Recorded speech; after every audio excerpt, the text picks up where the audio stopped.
puissance agricole, ça ne se décrète pas, ça ne se proclame pas, ça se construit, ça se travaille, et là, on peut le dire, il y a du travail. En l'espace de 10 ans, les Russes ont augmenté leur production de blé de l'équivalent de la production française. Si on ne nourrit pas une certaine partie de la population au niveau mondial, on va avoir d'autres problèmes, notamment des problèmes migratoires. Arrêtons d'être naïfs sur les ambitions de nos concurrents. Nos concurrents ne nous veulent pas du bien. On traite certains problèmes par des taxes plutôt que par l'investissement, et du coup, ça déplace le coût, mais ça ne règle pas la cause. On est en train de perdre sur bon nombre de sujets, pas que le sujet agricole, et ça, aujourd'hui, c'est quand même relativement dangereux. Quel courant politique se rapproche le plus de tes convictions économiques sur l'agriculture ?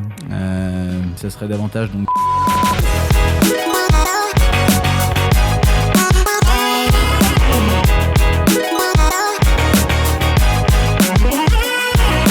Arthur Portier, agriculteur dans l'Oise et consultant sur les matières premières agricoles, et je suis dans Confession Cornichon. Bonjour à tous, on est super content de vous retrouver dans un nouvel épisode de Confession Cornichon. Ça fait un petit moment qu'on n'en a pas fait. Et là, on revient avec un super invité, Arthur Portier. On va parler des marchés agricoles, du libre-échange, de la compétitivité, enfin plein de sujets aussi, de géopolitique, plein de sujets qui font notre actualité en ce moment. Donc ça va être un rendez-vous important. Vous allez voir que forcément, dans cette émission, on va poser des questions et on sort nos cornichons, parce que je rappelle que pourquoi ça s'appelle Confession Cornichon ? Parce qu'on passe le petit message qu'on peut produire en France. Et les cornichons, typiquement, c'est 98% des produits importés, alors qu'on peut là aussi les produire en France. Voilà, c'est petit clin d'œil. Mais ça sera aussi intéressant de le voir dans la séquence Confession Cornichon. On va essayer de tacler Arthur et on verra s'il mange ou pas un cornichon. On remercie le CIA Pro d'être partenaire sur ce podcast. Je rappelle que le CIA Pro se déroule pendant le salon de l'agriculture et Arthur sera présent avec ses associés pour répondre à des questions et intervenir sur une conférence aussi sur les marchés agricoles. À noter aussi qu'Arthur est co-auteur du livre Russie-Ukraine, la guerre hybride, donc co-auteur avec Sébastien Abyss et Thierry Pouche. Et on va rentrer dans le vif du sujet et on va se poser la question, est-ce que la France est encore crédible sur l'échiquier des producteurs de blé avec tout ce que l'on voit aujourd'hui ? Alors attention, c'est parti. Bon alors, si on commence, est-ce que la France, on est sorti de l'échiquier mondial des producteurs de blé et autres cultures ? Alors sur le blé, la France, pour remettre un petit peu en perspective, produit aux alentours des 35 millions de tonnes donc de blé tendre. Et aujourd'hui, elle reste une puissance à part entière. En revanche, elle perd un petit peu de sa superbe sur la scène internationale. Une puissance agricole, ça ne se décrète pas, ça ne se proclame pas, ça se construit, ça se travaille. Et là, on peut le dire, il y a du travail. Donc c'est sûr que par rapport à des géants comme la Russie, comme l'Ukraine, comme les États-Unis, même si les États-Unis ont perdu un petit peu de poids sur la scène blé, la France perd un petit peu sur la scène internationale et doit renforcer une nouvelle fois son narratif sur l'export. On est une puissance exportatrice. J'aime à rappeler toujours que la France exporte 1 tonne sur 2 de son blé, donc 50% de ce qui est produit en France est exporté à l'heure actuelle sur le blé tendre. Donc il y a encore un poids agricole assez fort, mais ça se travaille et encore une fois, il va falloir se donner les moyens de nos ambitions. Le contexte, il a été, alors si on va vite dans le vif du sujet, là, le contexte il a été bousculé il y a 2-3 mois par la guerre en Ukraine. Là, on voit, il y a quelques jours, Trump, il s'est dit, tiens, je vais aller au Venezuela, je vais peut-être faire un petit peu des affaires là-bas et puis kidnapper le président. Tous ces événements-là, ça vient complètement bousculer, on va dire, les marchés. Enfin, ils font des sursauts sans arrêt. Oui, alors les marchés gagnent en volatilité. Donc la volatilité, c'est l'amplitude des variations. C'est sûr qu'on le voit depuis 2022 notamment, puis le conflit en Ukraine. On a des séances sur Euronext, donc qui est la place de cotation sur les prix du blé, qui ne cesse d'évoluer de manière assez significative. C'est sûr que quand vous avez des géants comme l'Ukraine, par exemple, qui ont leur capacité export qui ralentissent, comme ça a été le cas après février 2022, on a moins de blé disponible sur la scène internationale. Il y a un déséquilibre donc naturel entre l'offre et la demande, et ce déséquilibre-là rebat complètement la carte des flux mondiaux. Ce qui se passe, c'est qu'on a eu le conflit en Ukraine, on a également eu le Covid, on a désormais Donald Trump qui a évidemment mis beaucoup de taxes, puis après commence à aller chatouiller le Venezuela. Même si sur le Venezuela, ça n'a pas eu un impact direct sur les prix des matières premières agricoles, par effet cascade, en fait, tous ces éléments-là ont des incidences. Par exemple, sur le Venezuela, qui est aujourd'hui une grosse réserve du pétrole au niveau international. Et dans la réserve de pétrole, les 3 principales sociétés qui ont des actifs de pétrole au Venezuela, ce sont 2 sociétés chinoises et une société russe. Évidemment, quand Trump proclame que maintenant le Venezuela est un petit peu aux mains des Américains. Que font les Russes? Ils se sont mis à attaquer certaines sociétés américaines en territoire ukrainien. Et donc, quand vous avez des sociétés, des usines de trituration notamment, donc qui écrasent la graine de tournesol, qui sont affectées sur le territoire ukrainien, naturellement, ça va avoir une incidence sur notre colza, puisque tous les marchés évoluent de pair. Donc c'est sûr qu'avec tous les puissances agricoles aujourd'hui et tous les géants comme Donald Trump, Xi Jinping, Poutine, Zelensky, etc. sur la scène internationale, ça donne du fil à retordre un petit peu au marché. Sur notre territoire, on va dire européen, on a le conflit russe et Ukraine, là, et en plus c'est le titre de ton livre, donc on va revenir un peu là-dessus. Qu'est-ce qui motive réellement les Russes, on va dire, à attaquer l'Ukraine? Alors, on a beaucoup travaillé sur le prisme agricole de ce conflit parce que l'Ukraine, une grosse partie de son PIB, aujourd'hui, c'est le secteur agricole et agroalimentaire. Ouais. Comme sur toute guerre de territoire, quand on essaye de s'emparer d'un territoire, comme c'est le cas sur l'est de l'Ukraine actuellement par la Russie, on prend les ressources également. Donc, évidemment, comme l'Ukraine est un grand pays agricole, on parle de ce prisme agricole, mais il n'y a pas que ça. Il y a aussi des sujets donc, de territoire, d'accès à la mer, un sujet sur les terres rares, un sujet sur la logistique, les infrastructures. Donc c'est quand même important de le mettre en avant. Ce qui est certain, c'est qu'aujourd'hui, lorsque vous avez la Russie qui se met à essayer d'attaquer des actifs ukrainiens logistiques type sur Odessa, on en a beaucoup parlé, parce que Odessa, sur le port, c'est le port de... Tout à fait. Ouais. Le port d'Odessa, c'était avant le début du conflit, plus de 90% des exports ukrainiens. Donc vous vous rendez compte, si jamais vous bloquez les exportations au départ de la mer Noire, naturellement, vous affaiblissez le pays d'un point de vue économique puisque l'agriculture est une part importante du PIB. La part importante du PIB, c'est l'export et l'export, c'est Odessa. Si vous bloquez Odessa, vous bloquez le PIB. Donc, pour affaiblir l'économie ukrainienne, il suffisait évidemment d'aller sur Odessa. Donc, c'est pour ça aujourd'hui qu'on a parlé énormément de ce prisme agricole, mais je le répète, ce n'est pas seulement ce sujet-là qu'il faut mettre en avant. Après, les Ukrainiens ont fait preuve d'une résilience assez folle. Déjà, d'un point de vue production, il faut savoir qu'ils continuent de produire de manière assez importante, malgré, on va dire, 20% du territoire sur l'Est qui est pour l'heure occupé. Et les exportations, qui étaient principalement sur Odessa, ont été un petit peu, si vous voulez, redistribuées. On a eu notamment le camion, on a eu le train, on a eu le Danube. On a beaucoup parlé d'Ismaël Ereni. Certains ne savaient pas mettre sur la carte le Danube. Mais entre la Roumanie et l'Ukraine, c'était 0 million de tonnes d'export via le Danube avant le conflit, on est monté à 2,5 millions de tonnes par mois. Donc vraiment une force assez impressionnante de l'Ukraine sur ce dossier. Et il y avait les infrastructures pour passer de 0 à 2,5 Alors pour la petite histoire, en 2023, donc on me suis rendu en Ukraine sur Ismaël et sur Reni et on a rencontré un loueur de bateaux. Il louait des bateaux de tourisme. Il s'est dit que le tourisme allait un petit peu moins bien fonctionner au regard de l'activité. Il a investi dans un élévateur, un raid de l'air, des capacités de stockage et il s'est mis à charger de manière significative des bateaux. Donc non, il n'y avait absolument rien qui existait ou très peu. Et par les moyens du bord, par cette résilience et aussi, il faut le dire, par obligation. Parce que quand vous aviez des exportations qui se faisaient via Mykolaïev, comme Mykolaïev, vous avez 4 terminaux sur 5 qui sont out. Automatiquement, il a fallu trouver des solutions. Donc, par la force des choses et aussi parce que c'était nécessaire et courageux, ils se sont mis à aller exporter via d'autres voies. Bon, du coup, attends, on s'emballe. Petit point sur le SIA Pro. Du coup, tu seras au SIA Pro. Alors, je serai présent au SIA Pro, évidemment, parce que c'est quand même un lieu incontournable sur l'année. Et il y a différentes conférences, et ça sera mon collègue, donc Sébastien Poncelet, qui traitera de ces sujets-là, donc sur les marchés. Et on ne peut plus parler des marchés sans parler de géopolitique. Donc, naturellement, il reviendra sur ces sujets. Bon, très bien. Donc, le SIA Pro, pendant le Salon de l'Agriculture, au pavillon 5.2. Voilà, si vous voulez y aller, il y a plein de conférences et vous pouvez voir en fait toutes les conférences sur Internet. Bon, on repart en fait dans le vif du sujet. Moi, je te propose de rentrer peut-être un peu sur le sujet français, notamment là, il y a des manifs à gogo en ce moment. Les gars gagnent pas forcément bien leur vie. Alors, suivant si tu es au nord de la France ou au sud de la France, c'est pas le même curseur, mais enfin, il y en a qui gagnent pas leur vie. Souvent, on aborde le sujet de la compétitivité. En réalité, on parlait de l'Ukraine juste avant. Est-ce qu'on est compétitif et est-ce qu'il faut encore se bagarrer sur la compétitivité alors que peut-être qu'on sera jamais au niveau face à des grands pays, quoi. Alors, il y a deux sujets. Sur le revenu, ce qui est clair cette année, si on prend, et je prends vraiment une moyenne nationale, on estime aux alentours des 200 € la tonne le coût de production. quand aujourd'hui, en janvier 2026, on vend notre blé plutôt aux alentours des 170 € la tonne, donc on perd tous, grosso modo, aux alentours des 30 € la tonne. Il y a peut-être des mecs un peu bons, mais il n'y en a pas beaucoup qui arrivent à tenir, quoi. Disons que il y a des territoires où évidemment, si vous faites 100 quintaux à charge égale, on va mieux s'en sortir que quelqu'un qui en fait 60. Mais en tout état de cause, aujourd'hui, on va dire qu'au niveau national, il y a quand même une perte. Donc il y a 2 leviers pour travailler un peu sur cette compétitivité. Il y a la réduction des coûts, d'un côté évidemment, donc de nos coûts de production, et de l'autre côté, il y a la recherche de valeur ajoutée, c'est-à-dire vendre nos produits plus chers. Le problème qu'il y a aujourd'hui sur le dossier, on pourrait y revenir, mais de la valeur ajoutée, c'est qu'il faut considérer le secteur agricole comme étant un secteur industriel. Et on le voit, en France, à l'heure actuelle, c'est pas dans ce sens que ça va, évidemment.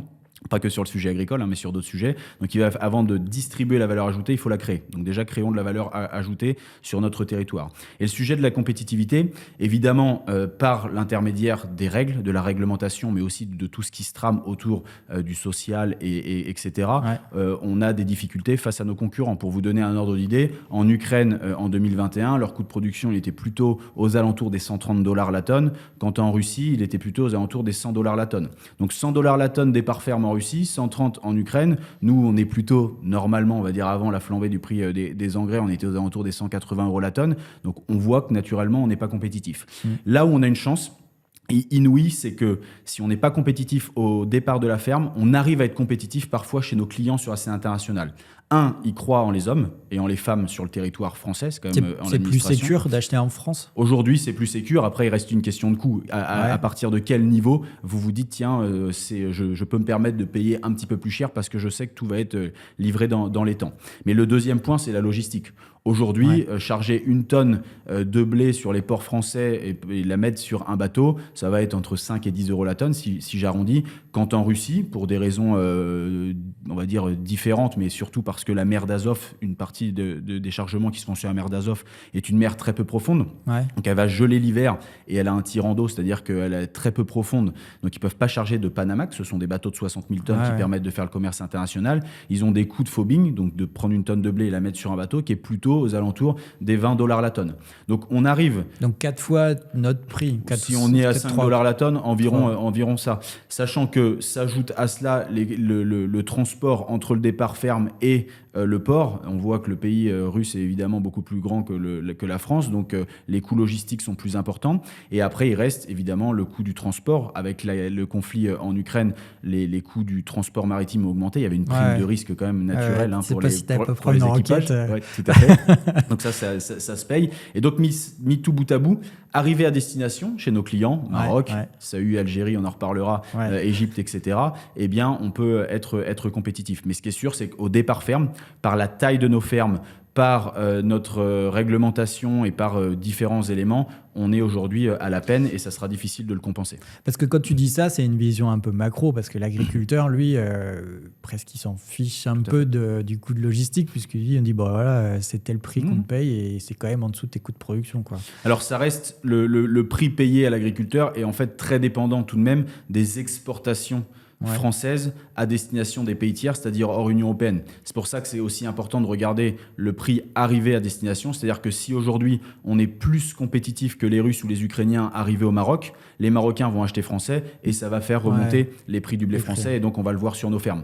Mais c'est sûr que si on se compare au stricto sensus ferme, direct ferme, là on a un problème de compétitivité. Mais sur ces pays-là, est-ce que leur difficulté logistique, on va dire, est-ce qu'ils ne peuvent pas le compenser? Alors bon, ils sont des fois loin des ports où la mer, ils vont pas creuser la mer pour que les bateaux passent mieux, mais est-ce qu'ils ont des autres opportunités s'ils cherchent à choper Odessa, en tout cas les Russes, peut-être que c'est aussi pour ça. Alors ils travaillent, ils sont conscients de ça, ils travaillent évidemment le sujet, notamment en Russie où ils se sont aperçus que sur l'est du pays, on n'en parle pas beaucoup, on parle beaucoup de la mer Noire, mais sur l'est du pays, il y a un port qui s'appelle Vladivostok, ils sont en train d'essayer de développer ce port. Imaginez si la Russie arrive à développer le port de Vladivostok, il s'ouvre tout le marché asiatique, qui est le gros bassin de consommation à l'heure actuelle. Donc il pourrait presque se retirer un petit peu des marchés traditionnels type nord-africain pour aller derrière chercher les marchés asiatiques. Donc oui, ils travaillent sur une amélioration de leur logistique et c'est sûr qu'à horizon 10-15 ans, ils pourront rattraper une partie de leur retard sur ce sujet. Surtout peut-être qu'avec le réchauffement climatique, ils ont peut-être des accès qui seront peut-être un peu plus faciles s'il y a un peu de fonte des glaces. Ou, enfin, je sais pas. Ah oui, non, c'est aujourd'hui,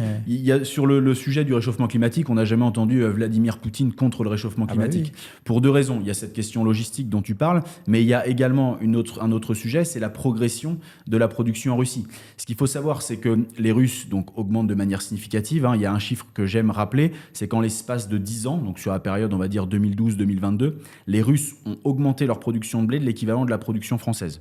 Donc en 10 ans, ils ont augmenté 35 millions de tonnes, c'est l'équivalent de la production française. Ça parce qu'ils ont davantage de surface cultivable, premier point. Et le deuxième point, c'est que le facteur limitant en Russie, c'est pas la neige, c'est pas le froid en hiver, il y a 40 cm de neige, donc c'est un formidable isolant. Le vrai souci, c'était les gelées tardives, donc à la sortie de l'hiver, février, mars. Donc à l'époque, comme ils avaient beaucoup de gelées tardives, ils semaient des blés de printemps. Et aujourd'hui, ils se sont aperçus qu'ils avaient de moins en moins de gelées tardives, donc ils sèment des blés d'hiver. Blé d'hiver, 40 quintaux, blé de printemps, 20 quintaux, augmentation significative de la production. Oui, clairement. Bah oui, c'est sûr que c'est plutôt positif pour eux. En plus qu'ils ont quand même profité aussi des sanctions européennes depuis 2014, quoi.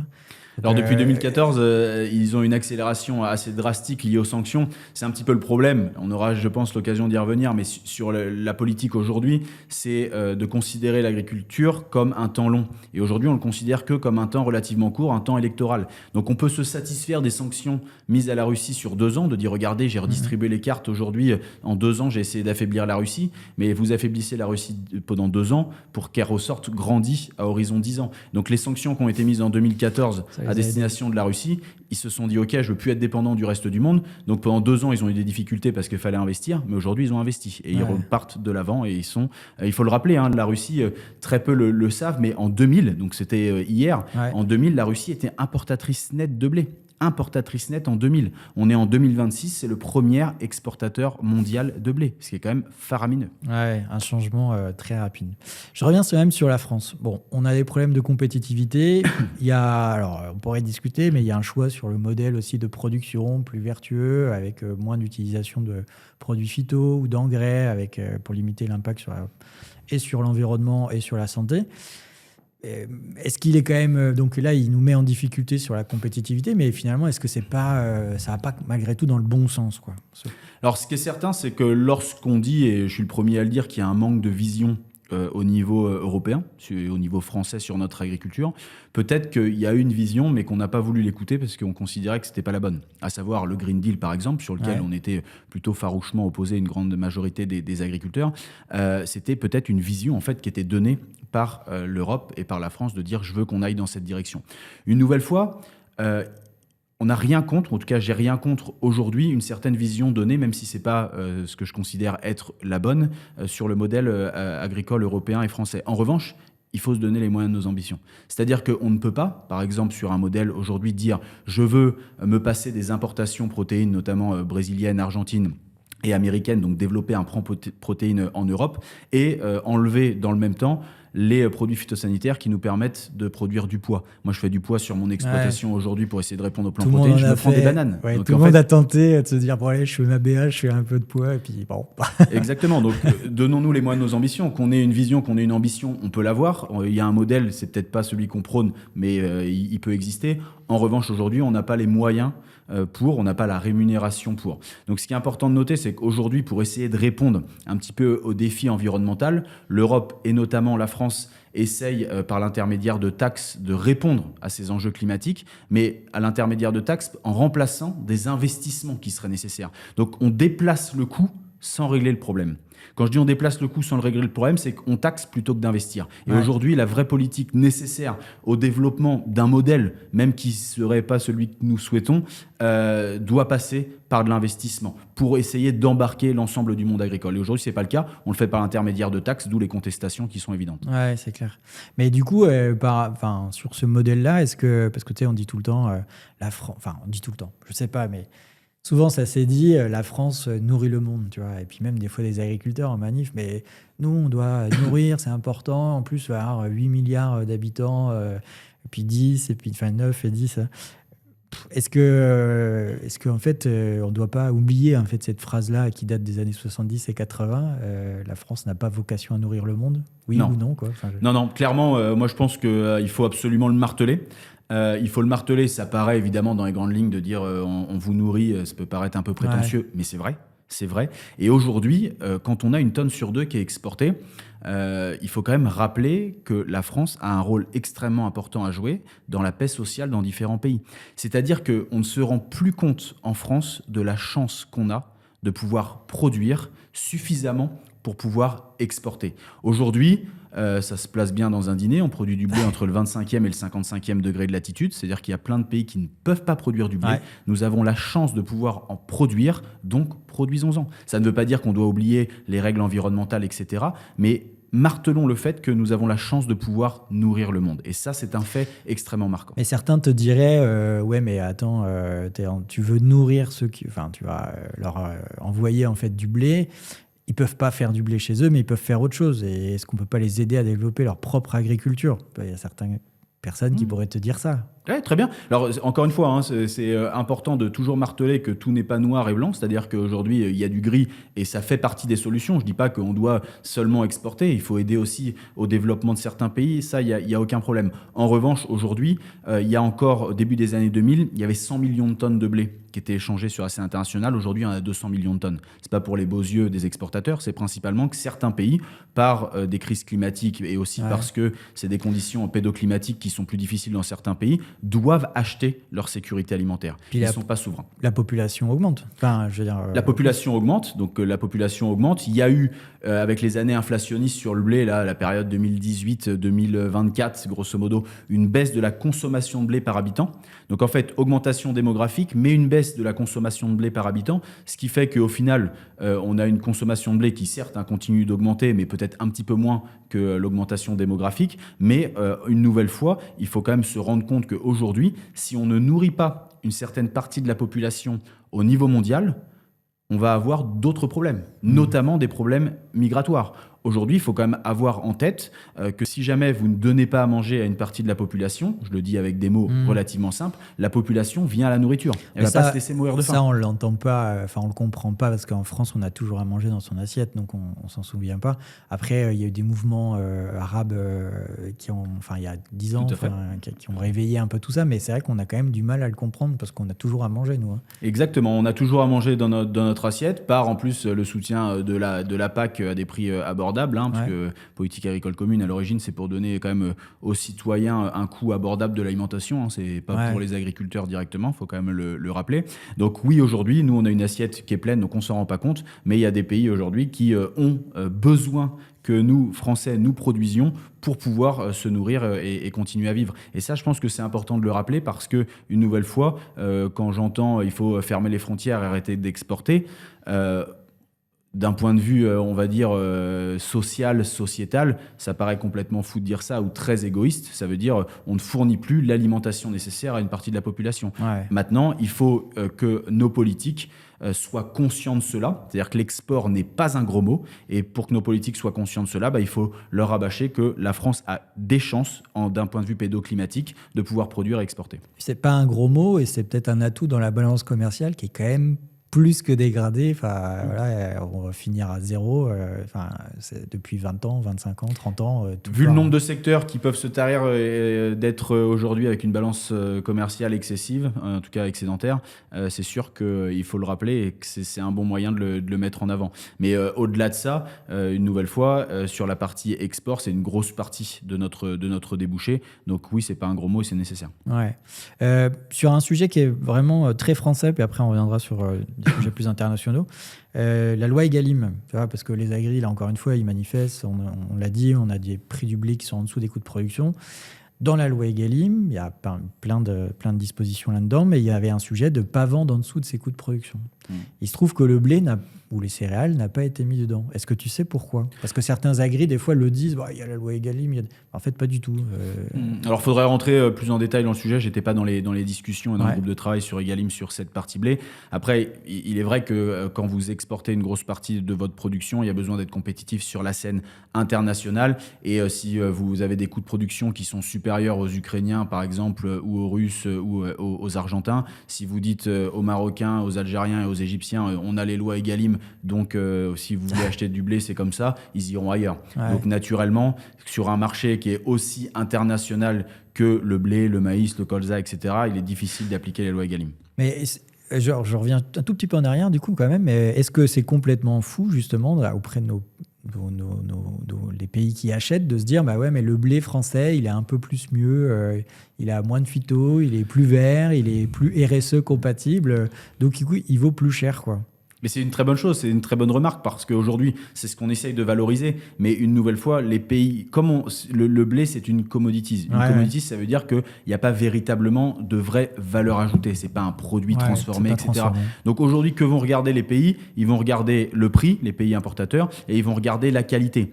En qualité aujourd'hui, on est, on va dire, dans le moyen. On ressort pas d'un point de vue qualitatif au-dessus du lot. Donc, essayez de dire... Du coup, sur quels critères? Sur le critère protéines notamment. Ouais. Sur le critère protéique, mais c'est aussi lié au climat. On voit les Allemands Ouais. qui peuvent produire du blé plus protéiné que nous par un taux d'ensoleillement qui peut être plus important. Après, il y a évidemment la directive nitrate qui va nous empêcher de produire davantage de protéines avec l'azote qui est capté. Mais ce qui est certain aujourd'hui, c'est que ressortir du lot du blé en disant aux Marocains, aux Algériens, regardez, c'est RSE, donc achetez du blé plus cher. Eux, ce qu'ils veulent, c'est manger. Hein. C'est pas notre blé RSE. Point. Donc, ça fait partie aussi peut-être d'une solution de segmenter les marchés. C'est-à-dire que si le consommateur français est prêt à payer plus cher pour un blé tracé RSE, etc., pourquoi pas, il n'y a aucun problème pour segmenter ce marché. Mais aujourd'hui, sur la scène internationale, ce qui régit, c'est le coût, la qualité. Point. Très bien. Bon, on va faire une petite pause dans notre interview, puis on va te poser des questions précises dans un petit quiz. Dans cette séquence, je vais te poser 5 questions, alors plus ou moins faciles, alors, selon nous, mais peut-être que toi, tu diras c'est facile tout le temps. En tout cas, si jamais tu donnes une mauvaise réponse, ça sera le moment déjà de croiser un fameux cornichon de la maison Marc. Voilà, donc je te mets le petit pot ici. Si jamais tu rates, je peux faire exprès parce que je suis très gourmand et friand de cornichons. Non, mais il y aura d'autres séquences quand même. Faut quand même que tu sois crédible dans les réponses que tu vas donner. Donc, première question. Donc, j'ai 5 questions. Première question, quel est le premier pays exportateur de blé en 2022? Alors, la Russie est le premier pays exportateur, comme je l'évoquais ces dernières années. Bon, trop facile. Deuxième question. Avant la guerre, quel pays était le principal importateur de blé ukrainien? Alors, le principal importateur de blé ukrainien avant la guerre, je réfléchis, parce que les Ukrainiens exportent donc beaucoup à destination de l'Égypte. Exportent beaucoup à d'autres destinations. Je dirais l'Égypte. Ouais, très bonne réponse. Bon, t'as pas fait réviser avant, mais on aurait presque pu... Bon, il connaît son métier, très bien. Quelle ville portuaire d'Ukraine, trop facile, est stratégique pour l'exportation des céréales? Alors, la grande région d'Odessa. Ce qui est important là-dessus, c'est de souligner qu'on parle toujours d'Odessa comme étant un port, Ouais. mais il y a ce qu'on appelle les POC, donc POC, donc c'est Pivdeni, Odessa et Kornomorsk. Donc c'est une grande région sur laquelle il y a différents ports. Et quand on parle d'Odessa, c'est la ville. Bon.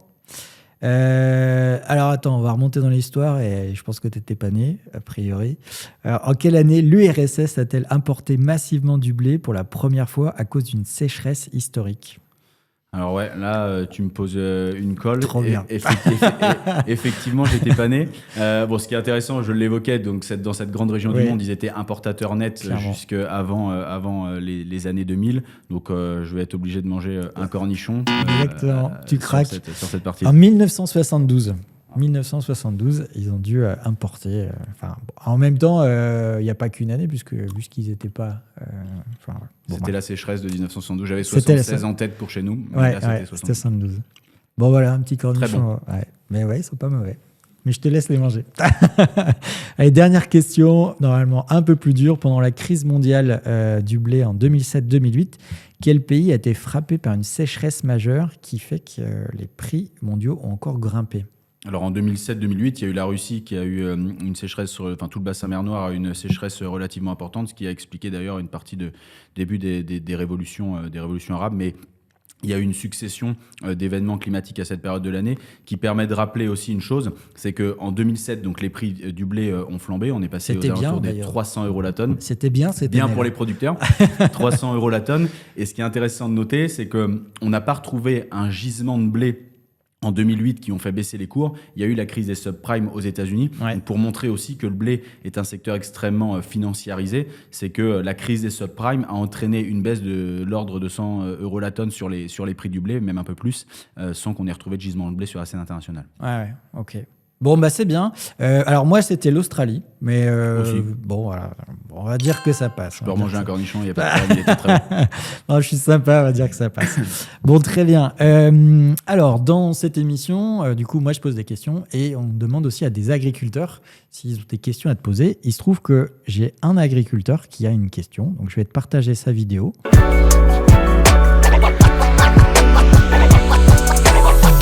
Bonjour, je m'appelle Philippe Collin, je suis agriculteur dans le Grand Est. J'ai une question pour Monsieur Portier concernant les crises géopolitiques qui deviennent de plus en plus soudaines et brutales. Comment est-ce qu'on peut réfléchir, oui, y a-t-il une possibilité de réfléchir à une politique qui se base sur des stocks stratégiques, un peu comme on avait avec l'intervention, couplé à des cours différenciés des productions au sein de l'UE. Alors, malgré les accords de l'OMC, on voit bien qu'aujourd'hui, beaucoup d'accords ne sont pas respectés par beaucoup de pays et beaucoup d'États sur la planète.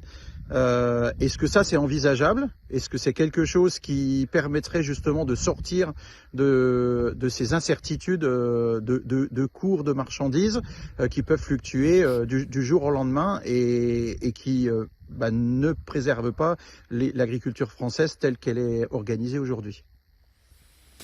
Alors merci Philippe, on revient à une question que l'on a eue donc sur la partie est-ce qu'on peut avoir un marché français, on va dire des prix français différenciés de ce qui se passe sur la scène internationale. Ou européen, en l'occurrence. Européen. Et deuxième point, donc sur les stocks stratégiques, il s'avère qu'il y a une grande réflexion qui est menée à l'heure actuelle sur ces fameux stocks stratégiques. C'est vrai qu'aujourd'hui, sur la scène internationale, avec les chocs politiques, les chocs géopolitiques, il peut paraître relativement intéressant d'avoir cette réflexion, de pousser cette réflexion sur des stocks stratégiques. Je le rappelle, avant, les marchés n'étaient pas extrêmement volatiles avant 2006, notamment sur le territoire français, même au niveau européen, parce que nous avions donc des prix d'intervention, à savoir que lorsque le prix du blé était en dessous d'un certain seuil, l'État achetait de la marchandise. Donc évidemment, déséquilibre entre l'offre et la demande, ça faisait remonter les prix. Et dès lors que les prix étaient sur des niveaux trop élevés, l'État relâchait des stocks stratégiques, donc ça réduisait le déséquilibre entre l'offre et la demande et ça faisait baisser les prix. Donc on avait jusqu'en des prix, 2006, ça. Alors les filets de sécurité ont peu à peu baissé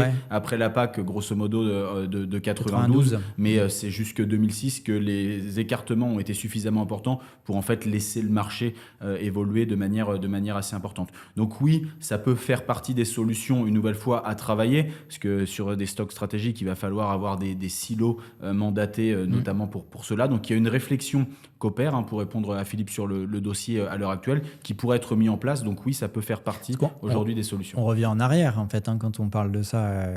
Effectivement, ça existait. Les silos, ils existent. Enfin, normalement, ça devrait pas être très compliqué à il y a des pays, notamment comme la Pologne, qui a encore déjà institué ce genre d'événement, enfin ce genre de politique. Donc, on est en train de s'appuyer aussi sur le travail avec les Polonais de ce qui eux font sur le territoire pour remettre ça en place. Après, le retour en arrière, il est un peu permanent en agriculture. On l'a vu sur les haies, on l'a vu sur un tas de dossiers. Donc, il n'y aurait pas de sujet à revenir en arrière. Le monde change. Quand le monde bouge, et naturellement, on doit évoluer avec.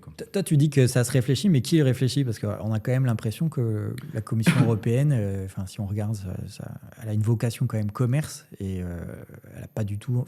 Elle donne l'impression auprès des agriculteurs qu'elle n'a pas du tout envie de réguler, quoi. Alors, c'est sûr qu'on est dans... Alors, il y a une régulation quand même qui se fait assez forte au sein de la Commission européenne. Après, il y a des groupes qui sont réalisés sur différents travaux au sein de la Commission. La Commission européenne, il y a différentes DG, donc c'est des directions DG Agri, DG Climat, DG Trade, qui essayent de travailler... Alors, pas suffisamment peut-être ensemble, mais qui essayent de travailler ensemble pour ces sujets. Donc il y a des groupes qui sont réalisés pour travailler sur ces sujets. Je sais que la filière française aussi, par l'intermédiaire de certains syndicats, essaye de travailler sur le sujet, en tout cas de porter les réflexions pour voir si c'est une bonne idée, avant de pousser le sujet auprès des politiques. Mais ça va dans ce sens-là, en tout cas à l'heure actuelle. Ok. Du coup, pas de bol. Enfin, pas de bol, j'en sais rien, mais en tout cas, là encore, c'est les manifestations. La coordination rurale évoque toujours il nous faut des prix et pas des primes. Est-ce que c'est un argument, un slogan qui sert à rien? Enfin, est-ce qu'on va l'avoir un jour ou pas? Alors là, on parle un peu de régulation, peut-être avec des retours de stock, mais est-ce qu'on peut revenir à un monde où on n'a plus besoin de primes et que les prix? Honnêtement, aujourd'hui, quand vous avez un slogan comme ça, on peut tous dire oui. Moi, aujourd'hui, en tant que paysan, pareil, ça fait 3 ans que je perds de l'argent sur ma ferme. Oui, j'ai envie d'avoir des prix et j'aimerais bien en plus avoir des primes. Donc, naturellement, le slogan, non, il n'est pas forcément à évincer. En revanche, c'est toujours pareil, c'est la mise en place. Comment on y arrive? C'est bien d'avoir des contestations, c'est mieux d'avoir des solutions. Et aujourd'hui, sur... Voilà, tiens, tu fais un petit tacle là. Ah non, absolument pas, parce que justement, je milite vraiment. En fait, je n'arrive pas à comprendre comment, dans la situation actuelle du modèle agricole français, on arrive à se diviser autant sur les sujets, notamment du revenu et sur les solutions. Il y a des méthodes qui sont différentes, à la limite que chacun ait ses méthodes, pourquoi pas. Certains diront que celle de la coordination rurale est meilleure que la FSEA et d'autres inversement. Donc moi, je ne vais pas avoir une idée sur les méthodes, mais plus sur le fond. Et aujourd'hui, le fond, c'est de savoir comment on arrive collectivement à s'en sortir. Et pour arriver collectivement à s'en sortir, je vous assure que pour voyager et pour voir ce qui se passe sur la scène internationale, les contestations qu'il y a aujourd'hui sur le territoire français, et notamment les différences de positionnement entre les différents syndicats, ça fait rire nos concurrents sur la scène internationale. Ils se disent c'est divisé pour mieux régner, très bien. Ouais, mais donc, pourtant, dans les autres pays, on a l'impression quand même qu'il y a un peu de tension. Il y a 2 ans, en plein de pays, il y avait des manifestations agricoles. Là, je n'ai pas trop rechecké, mais dans d'autres... tu as l'impression quand même que quand tu te balades, tous les agriculteurs te disent, nous c'est pareil, on n'est jamais assez payés. Quoi. Alors là, je sors du prisme européen quand je parle de nos concurrents. D'accord. C'est les concurrents sur la scène internationale. Pourquoi? Parce qu'ils sont dans des dynamiques qui sont différentes. Aujourd'hui, l'agriculture, que ce soit au Brésil, ce serait intéressant d'y revenir, de voir comment le Brésil s'est développé, comment la Chine, ils ont des politiques assez différentes, comment la Russie s'est développée, le Canada s'est développé. Là, on parle d'un sujet européen. Sur le sujet européen, oui, il y a une contestation qui est quand même générale, mais qui est liée aussi à un manque de cohérence entre le discours et la réalité politique. C'est vraiment ce problème de cohérence aujourd'hui qui nous met dans la panade. Pourquoi il y a un lien qui s'est fortement distendu entre la parole politique et le monde agricole? C'est tout simplement qu'entre ce qui est évoqué et les actes, il y a un monde d'écart, premier point. Et deuxième point, c'est qu'il y a ce manque de cohérence. On parlait du plan protéines tout à l'heure. Comment vous voulez dire faites des poids et on vous enlève les produits vous permettant d'en faire? Pourquoi on dit je veux que vous fassiez du soja, mais c'est ne pas connaître la réalité du terrain. On ne produit pas tout partout tout le temps. Je pense que nos politiques devraient revenir faire un stage d'agronomie pour comprendre qu'on ne produit pas tout partout tout le temps. C'est-à-dire qu'aujourd'hui, on ne peut pas faire du tournesol forcément dans telle ou telle région, on ne peut pas faire du soja dans telle région. Le blé dur, c'est limité, alors, sauf exception, on va dire, assez rare. à la Marne, mais c'est assez rare. Donc il y a vraiment aussi un contexte pédoclimatique qu'il faut remettre en avant et réapprendre qu'on ne produit pas tout partout tout le temps. Ouais, c'est clair. Justement, en parlant de cohérence, alors attends, hop, je vais te repasser une autre question d'un jeune agriculteur.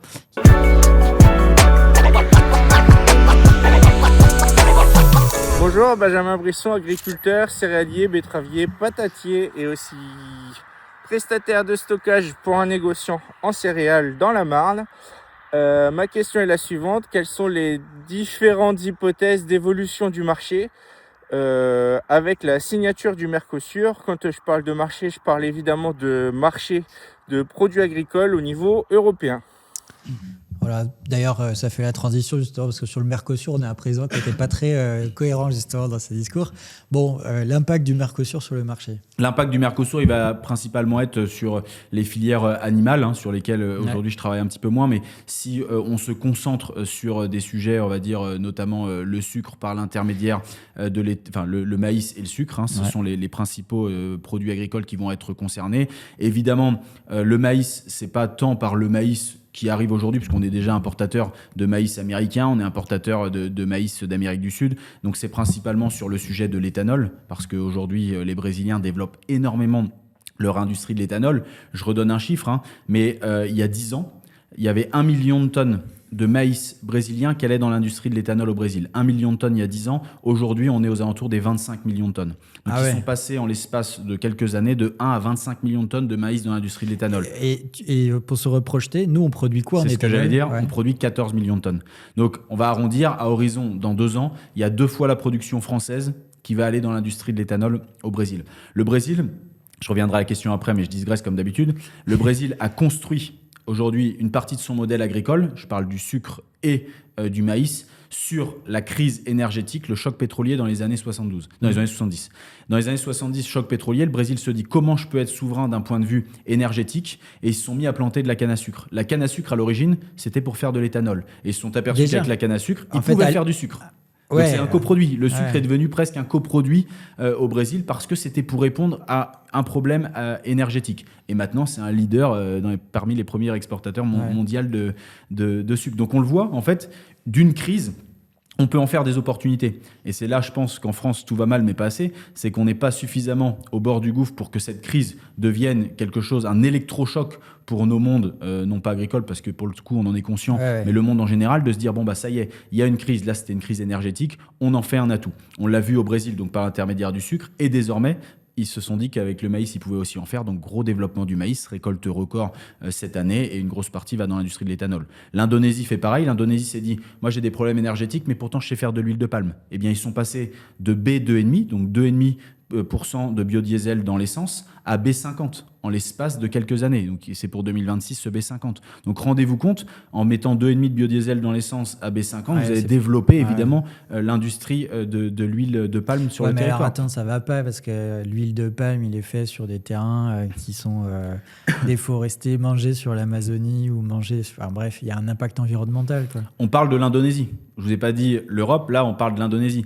Évidemment, si nous on regarde en Europe, on a fait quelque chose de bien, il faut quand même le signaler, c'est qu'on s'est mis d'accord il y a quelques années pour arrêter d'importer de l'huile de palme pour le mettre dans l'industrie du biodiesel. Donc arrêt d'importation d'huile de palme, une grosse partie des pays européens pour l'industrie du biodiesel parce que problèmes environnementaux, problèmes sociétaux comme tu viens de l'évoquer. En revanche, et c'est là où il y a toujours un problème entre nos ambitions et nos moyens, c'est qu'il y a une autre forme d'huile qui est arrivée massivement sur le territoire européen qui s'appelle le UCO. UCO, c'est Using Cooking Oil. Donc, ce sont les huiles usagées, les huiles des traiteurs américains, les huiles McDo, de friture, exactement, pour ne pas citer de marque. Mais c'est exactement ce genre de choses. Et on s'est aperçu dans les flux qu'on importe énormément de UCO, donc d'huile usagée, de Chine. Sauf que font les Chinois ? Ils importent de l'huile de palme. Quand ils ont le temps, ils balancent une crevette frite dedans et ils réexportent en UCO. Donc, on s'est donné un cadre de dire on arrête d'importer de l'huile de palme, mais on est en train d'importer du UCO qui finalement est de l'huile de palme déguisée en grande partie. C'est en train de changer, ça a été mis... non mais ça c'est une blague. C'est pour vous montrer, et aujourd'hui aux auditeurs, et pour te montrer l'incohérence, ou en tout cas le vrai fossé entre nos ambitions et nos moyens. On n'a rien pour mesurer la pureté, donc on a, je grossis le trait évidemment, mais on a ce genre de phénomènes qui sont mis en place à l'heure actuelle. Puis pour dire que le commerce, en fait, c'est pas parce que tu dis non, je suis pas d'accord, ou les mecs, ils ont quand même du commerce à faire, ils vont trouver une parade. Ils sortent par la porte, ils rentrent par la fenêtre. Bien sûr. En permanence. Et on le voit aussi sur le Mercosur, quand on entend, pour revenir un petit peu à la question, donc c'est principalement le marché donc du maïs et du sucre qui seront impactés si je prends les cultures. Mais il s'avère que lorsqu'on entend, et là dernièrement le Premier ministre dire qu'il faut avoir un certain contrôle aux frontières, je veux dire, l'exemple du UCO, il est parlant. On ne se donne pas les moyens de nos ambitions. Donc, en final, oui, si c'était appliqué, renforcer le contrôle aujourd'hui, déjà, c'est l'imposer au niveau européen, puisque ça peut rentrer par Anvers, ça peut rentrer par Rotterdam, etc. Et ça paraît assez utopique. Ouais, c'est assez pipeau. Et en plus, sur les annonces, on a zoomé sur quelques produits phytosanitaires. Il y en a 72 apparemment qui sont interdits. Ouais. On parle de 5. Bon, bref. Tout à fait, c'est pipeau, quoi.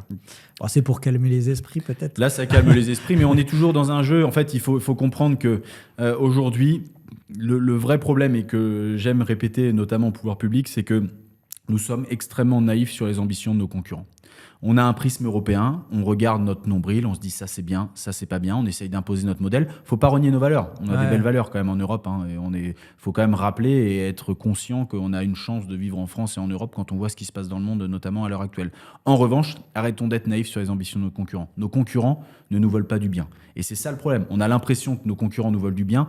Durcissons le ton. Durcissons le ton. Nos concurrents nous volent pas de bien. Sachant que même nos concurrents et sont nos amis en Europe, les Allemands sont peut-être pas non plus hyper alignés sur nos choix. Enfin, avant d'avoir une concurrence Mercosur, internationale. Oui, tout à fait. Et parce que ils ont des intérêts différents. Et ça revient à ce que l'on évoquait au début.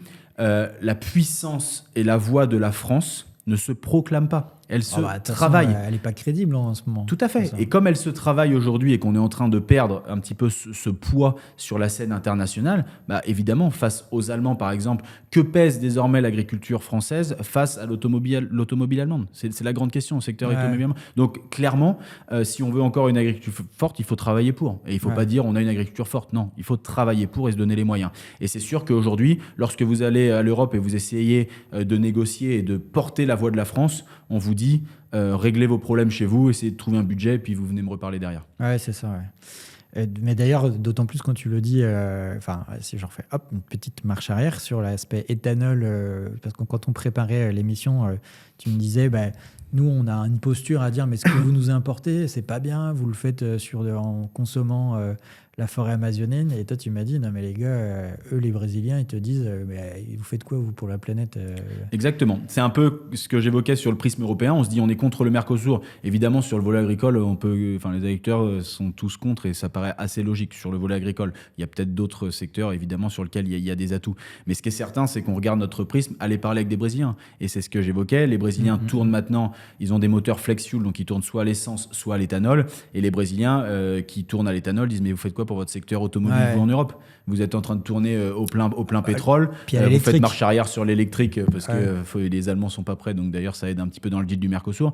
Donc clairement, regardez-vous avant, améliorez-vous sur tel secteur. Après, vous pourrez venir me parler sur le secteur agricole, quoi. Mais c'est intéressant ça parce qu'en fait, c'est pas ce qu'on entend. On va dire, on se dit, c'est toujours eu les méchants, c'est toujours eu les méchants. Et le regard de l'étranger sur la France, il est intéressant pour repositionner un peu ses réflexions. Je vous invite à le faire tout le temps. C'est-à-dire que dès qu'on a un sujet sur lequel on fronde par rapport à un autre pays, interrogeons le pays pour juste savoir ce que lui en pense. Parce qu'il y a énormément de dossiers qui seront traités de manière totalement différente dans la communication, qui est un sujet important aujourd'hui, même sur le Mercosur. Moi, ça me gêne d'entendre « je suis contre le Mercosur ». En fait, c'est-à-dire que quand on va dans le vif du sujet et qu'on essaye de creuser un peu, il y a plein de choses qui seront bonnes. Donc, essayons de communiquer d'abord de manière positive, de dire « ça va nous apporter. En revanche, attention sur ça, ça, ça ». Et là, en revanche sur ça, ça, ça, la variable d'ajustement, malheureusement, sur bon nombre de traités, c'est l'agriculture. Et évidemment, c'est pour ça qu'on en parle beaucoup. D'autant plus, je pense que Après, c'est qu'un avis personnel, après tout, je sais pas, mais je pense que les gens sont pas contre le commerce international quand ils sont contre le Mercosur, mais c'est de se dire, tu peux pas importer une agriculture que tu m'interdis de faire en France. C'est la cohérence. Ça ne tient pas la route. C'est la cohérence. On peut faire des échanges, mais... C'est complètement le problème de cohérence. Aujourd'hui, et d'ailleurs, quand le Premier ministre écrit dans sa lettre qu'un décret permettrait de stopper les importations de produits dont les résidus, on va dire, de pesticides non autorisés en Europe seront bloqués à la frontière, c'est de se dire, si c'est aussi facile, pourquoi ça n'a pas été fait plus tôt ? Bien sûr. Si c'est aussi facile, pourquoi ça n'a pas été fait plus tôt ? C'est quand même assez dingue aujourd'hui de nous interdire des choses et d'en importer. C'est quand même complètement incohérent. Sur certains dossiers, attention, pas sur tout. Et c'est pour ça qu'il faut faire attention dans le discours qui est souvent noir ou blanc. Il y a certains produits où c'est nécessaire pour continuer une nouvelle fois à produire en France et en Europe. C'est clair.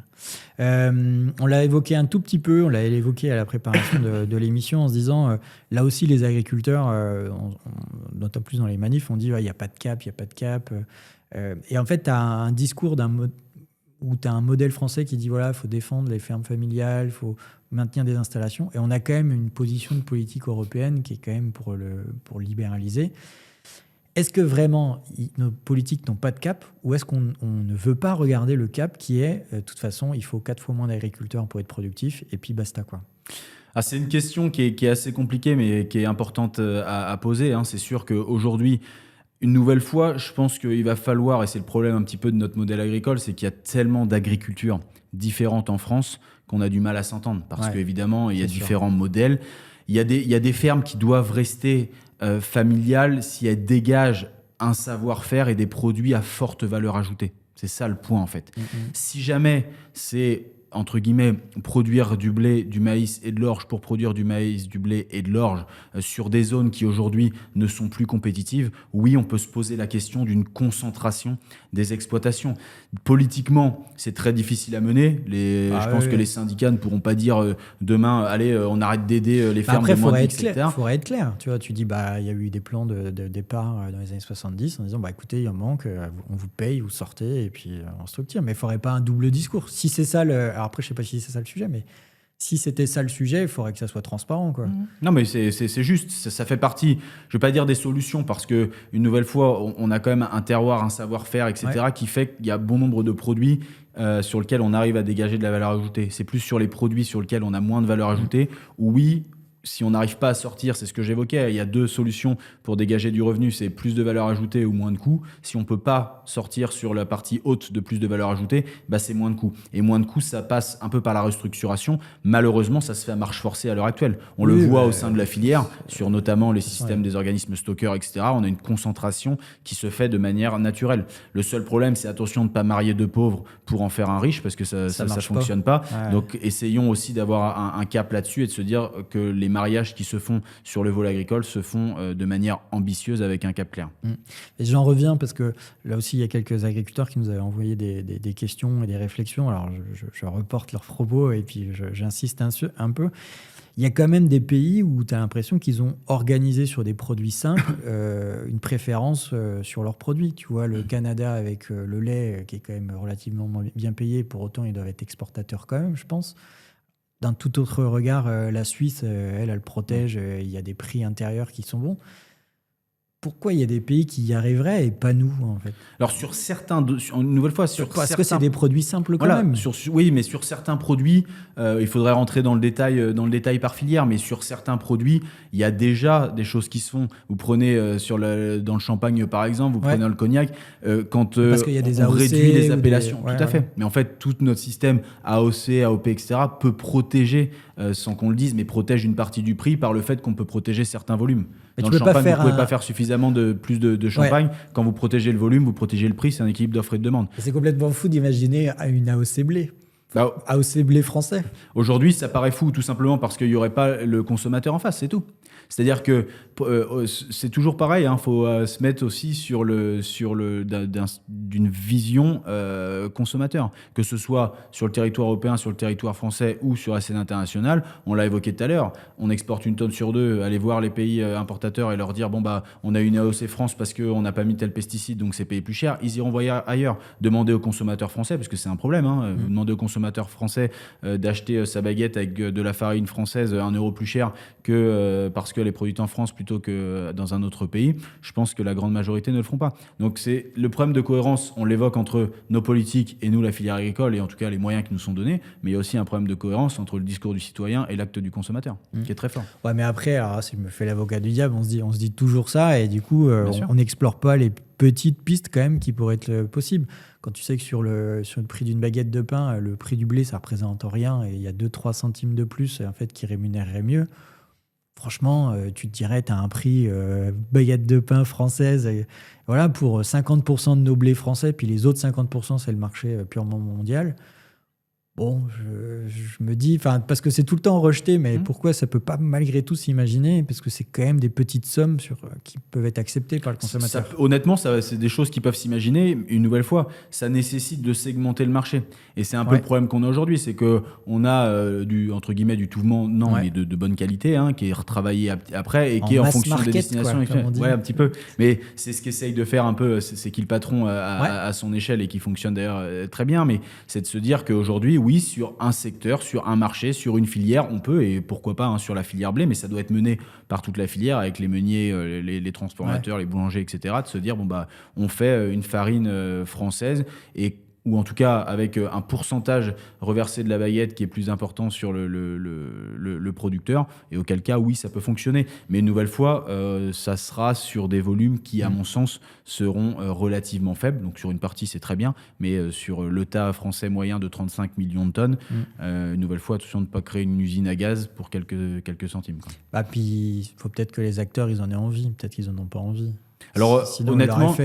Les acteurs, alors ça dépend lesquels, on va pas rentrer dans le détail, GMS, transformateur, etc. Non, mais par exemple, si je prends la filière pain, tu vois, un collecteur, un meunier, se dire, mince, on pourrait quand même faire une baguette tricolore et ok, on les paye 200 € et puis c'est 30% de nos baguettes françaises et puis voilà, l'autre baguette, elle a... Alors il y a certaines filières qui fonctionnent déjà comme ça, hein, et certains, notamment, je vois il y a beaucoup de filières qui travaillent aussi sur un index de coût de production. Ouais. Donc il y a un coût de production qui est fourni. C'est le cas de chaînes aussi de restauration rapide, hein, qui travaillent avec ce genre de modèle. Donc ça va dans le bon sens. Après, c'est toujours pareil. Quel est le juste prix aujourd'hui de rémunération que l'on peut avoir? On l'a dit, en fonction des zones. Le coût de production aujourd'hui à Dijon, c'est pas le coût de production que l'on a à Amiens. Donc une nouvelle fois, ça pose la question un petit peu de notre modèle, mais ça nécessite quand même une réflexion. Je pense qu'on peut aboutir à terme, même si on reste dans un marché libéral, à ce genre de solution qui améliore un peu, parce que c'est le sujet, le revenu de l'agriculteur. Ouais. On peut dire tout ce qu'on veut aujourd'hui. Le revenu de l'agriculteur est très important parce qu'il n'y aura pas de durabilité environnementale sans durabilité économique. On a toujours du mal à dire ça. On parle environnement, mais si on a une durabilité économique, on est tous plus prêts à faire des efforts. Et aujourd'hui, c'est pas le cas. D'ailleurs, c'est ce qui est dit dans l'étude du Shift Project, en fait. 90% des agriculteurs sont prêts à le faire, et il suffit ou 95 même, il suffit qu'il y ait le prix en face, quoi. Absolument. Et en fait, c'est facile, en réalité, d'avancer sur ces sujets. Ouais. Rémunération. Bon, en tout cas, voilà, on échange. Restez bien jusqu'à la fin, puisqu'en fait, il y a la séquence Confession Cornichon. On verra si on arrive à coincer Arthur, s'il va manger les cornichons de la Maison Marc. Une demande chinoise record pousse le Brésil à exporter plus de 102 millions de tonnes de soja. Une récolte historique soutient cet essor vers Pékin. Alors la Chine et le soja. Tout d'abord, donc la Chine qui importe désormais 100 millions de tonnes de soja. Une partie des États-Unis aussi, hein. Ce n'est pas seulement le Brésil. Et d'ailleurs, ça a donné lieu à différents propos là, ces derniers mois avec la guerre commerciale sino-américaine, hein. On a eu les Américains et les Chinois qui se sont chatouillés sur certains dossiers, et le soja fait partie des solutions pour essayer d'améliorer un petit peu la situation. La preuve, le gouvernement chinois a dit on va importer 11 millions de tonnes de soja américain pour montrer qu'on va favoriser les États-Unis, etc. Donc c'est un vrai sujet, le soja. Ils vont peut-être plus les importer là. Alors ils les importent avec le Venezuela. Pour l'instant le plan est en marche. Ils avaient dit grosso modo jusque fin janvier et février, c'est ce qui avait fait remonter les cours du soja, hein, ces fameux 11 millions de tonnes. Ce qu'il faut savoir, c'est que en Chine, pareil, quand on regarde sur un pas de temps assez court, en quelques années, ces 20 dernières années là, ils sont passés de 10 millions de tonnes d'import à 100 millions de tonnes d'import. Donc il y a une croissance folle des importations de soja. Les Chinois ont une politique qui est différente d'autres pays. Ils ont une grosse politique de stockage notamment. C'est-à-dire que tout grain confondu avec le maïs, le blé, etc., ils ont aux alentours des 400 millions de tonnes de grains stockés. Alors je ne mettrai pas ma main à couper sur l'état du chiffre, mais ce qui est important, c'est de se dire qu'ils ont augmenté de manière significative, et ça montre la valeur sociale aussi du blé. C'est de se dire que le gouvernement dit, il y a énormément de bouches à nourrir dans le pays, se dit regardez, ne vous inquiétez pas, on a des stocks stratégiques suffisants pour pouvoir vous nourrir, donc ne vous soulevez pas. Donc grâce à l'alimentaire, on achète la paix sociale. Ça, c'est un point important. Et sur le soja, ils importent massivement. Ils triturent, et puis après ils ont l'huile, ils consomment beaucoup de choses frites, les Chinois, donc naturellement l'huile sert à ça. Et il y a les tourteaux qui permettent de développer aussi leur filière animale. On l'a vu avec l'augmentation démographique qui atteint presque un paroxysme, et ensuite avec le niveau de vie qui a augmenté, il y a davantage de consommation de viande dans le pays. Quand on regarde la Chine sur le contexte un peu géopolitique et des conflits, qui est assez proche de la Russie, peut-être qu'il les aide un peu sur l'Ukraine, est-ce qu'en fait ils regardent aussi les terres agricoles, quoi, parce qu'elle doit quand même sécuriser son approvisionnement. Alors la Chine sur son approvisionnement, c'est clair qu'il y a un vrai sujet. Sur le marché du maïs notamment, il y a quelques années, début des années 2000, la Chine produisait aux alentours des 110 millions de tonnes de maïs. En 2004, sur les chiffres, c'est vraiment important, 110 millions de tonnes de maïs produits en Chine en 2004. En 2004, le gouvernement dit on subventionne la production de maïs. En 2014, 250 millions de tonnes. Ils ont augmenté de manière folle leur production de maïs en Chine par l'intermédiaire de la subvention. Donc ils se sont aussi donné les moyens de leurs ambitions, de dire c'est plus soutenable d'être aussi dépendant de l'import sur certains produits, donc je vais subventionner, on est capable de le faire, on le fait. Reste après toute la stratégie autostockage. Donc la Chine a vraiment un sujet sur sa souveraineté alimentaire. Elle est encore trop dépendante de l'extérieur. Et ça, c'est évidemment une faiblesse de la Chine qu'elle compense aujourd'hui par d'autres ressources, par d'autres échanges, parce que évidemment ils sont forts sur les voitures électriques, sur les métaux rares, etc. Donc ça c'est un point important à mettre en avant.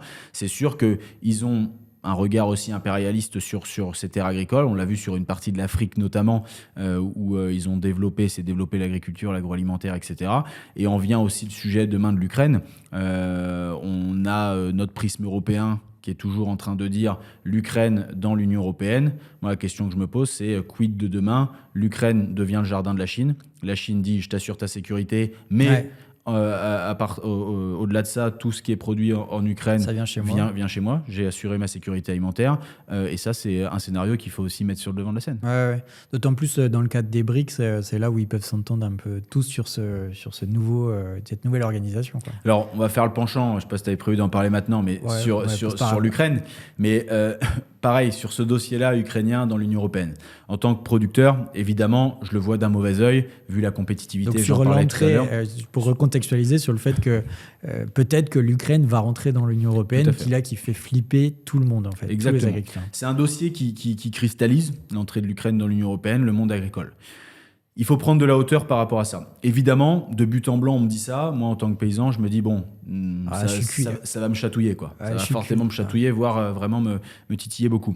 En revanche, par rapport à ce qui leur a déjà été donné d'un point de vue aide, de manière logique, pour assurer aussi notre sécurité aux portes de l'Europe, si l'Ukraine, demain, pour une raison X ou Y, se rapproche d'un autre pays, tout ce que nous avons financé servira davantage à la reconstruction pour l'autre pays. Donc ça veut dire qu'on a déjà... Si les États-Unis nous laissent une part du gâteau, quoi. Par exemple. Mais on a encore notre prisme européen. Moi, la réflexion que j'ai à l'heure actuelle, c'est de se dire, comme tout est possible, demain, l'Ukraine qui n'entre pas dans l'Union européenne, c'est potentiellement une Ukraine qui va ailleurs. C'est-à-dire que l'Ukraine toute seule à l'heure actuelle, ça va être compliqué. Chez la Chine. Ukraine, jardin de la Chine. Ouais. Ça va nous faire chatouiller, ça va nous faire tout drôle en Europe. Ukraine. Mais pourquoi alors ? Tout simplement parce que ça va rebattre les cartes des flux mondiaux. Si tous les produits ukrainiens vont en Chine, la Chine, sur la scène internationale, n'achète plus. Nous, on a exporté de l'orge en Chine, on a exporté du blé en Chine. Donc, on s'assoit sur le marché chinois, dont on a un peu besoin par ailleurs, dans le sens où on a perdu l'Algérie. On peut en redire un mot sur la diplomatie là-dessus. Mais c'est un point important. Donc, l'Ukraine, jardin de la Chine, c'est une possibilité. L'Ukraine, 51e étoile américaine, pourquoi pas ? Aujourd'hui, ils ont aidé aussi. Il y a d'autres sujets que l'agricole, je le rappelle, sur les terres rares notamment. D'ailleurs, Donald Trump en a parlé très tôt après son élection. L'Ukraine, 51e étoile américaine. Qu'est-ce qui se passe ? Soit les Américains disent on verdit notre image et donc on laisse l'Ukraine comme elle est à l'heure actuelle et puis on développe notre poids sur des régions du monde dont on n'était pas maître précédemment, ou alors elle impose le modèle américain, qui est un modèle notamment OGM. Et aujourd'hui, on se retrouve, nous, importateurs européens, notamment de maïs ou de tournesol ukrainien, avec des importations à nos portes d'OGM. On peut avoir aussi l'Ukraine qui rentre dans les BRICS, Brésil, Russie, Inde, Chine, Afrique du Sud, avec désormais 10 pays partenaires, les Émirats, le Kazakhstan, etc. Donc c'est une grosse partie de la population mondiale qui est dans les BRICS, donc une grosse partie de la consommation. C'est 50% de la production de blé si l'Ukraine entre dedans. Donc la question que je me pose à l'heure actuelle, c'est que si l'Ukraine n'entre pas dans l'Union européenne et qu'elle va ailleurs, je pense que c'est absolument pire pour nous, agriculteurs européens. C'est-à-dire qu'on perdra notre poids agricole, l'Europe perdra son poids agricole sur la scène internationale. Donc, il faut le faire de manière intelligente, c'est là que le dossier se complexifie. Par exemple, on a voulu faire un programme protéines en Europe. L'Ukraine produisait 1 million de tonnes de soja, elle en produit désormais 7. On peut réduire en Europe notre dépendance aux importations américaines et sud-américaines grâce à l'Ukraine. Donc pourquoi pas cette entrée-là sur le volet agricole, ça va nous chatouiller. Les Américains ne vont pas être d'accord pour le coup. Encore une fois, ils restent aux portes. Après, les Ukrainiens ont aussi leur mot à dire. Ça reste leur peuple. Donc, et puis, géographiquement, ils sont à nos portes. Et peut-être que cette sécurité-là peut aider les Américains d'autres parties. Donc, il y a quand même des sujets à travailler. Je ne dis pas une nouvelle fois, j'ai commencé en disant que ça va me chatouiller en tant que paysan. Oui, parce que les producteurs d'œufs et autres poulets qui ont vu en fait l'impact du... C'est pour ça qu'il faut que ça se fasse de manière intelligente. Je dis juste que dans le débat, je suis pour ou je suis contre, il faut qu'on fasse attention à tous ceux qui disent je suis contre. C'est peut-être, entre guillemets, le moins pire.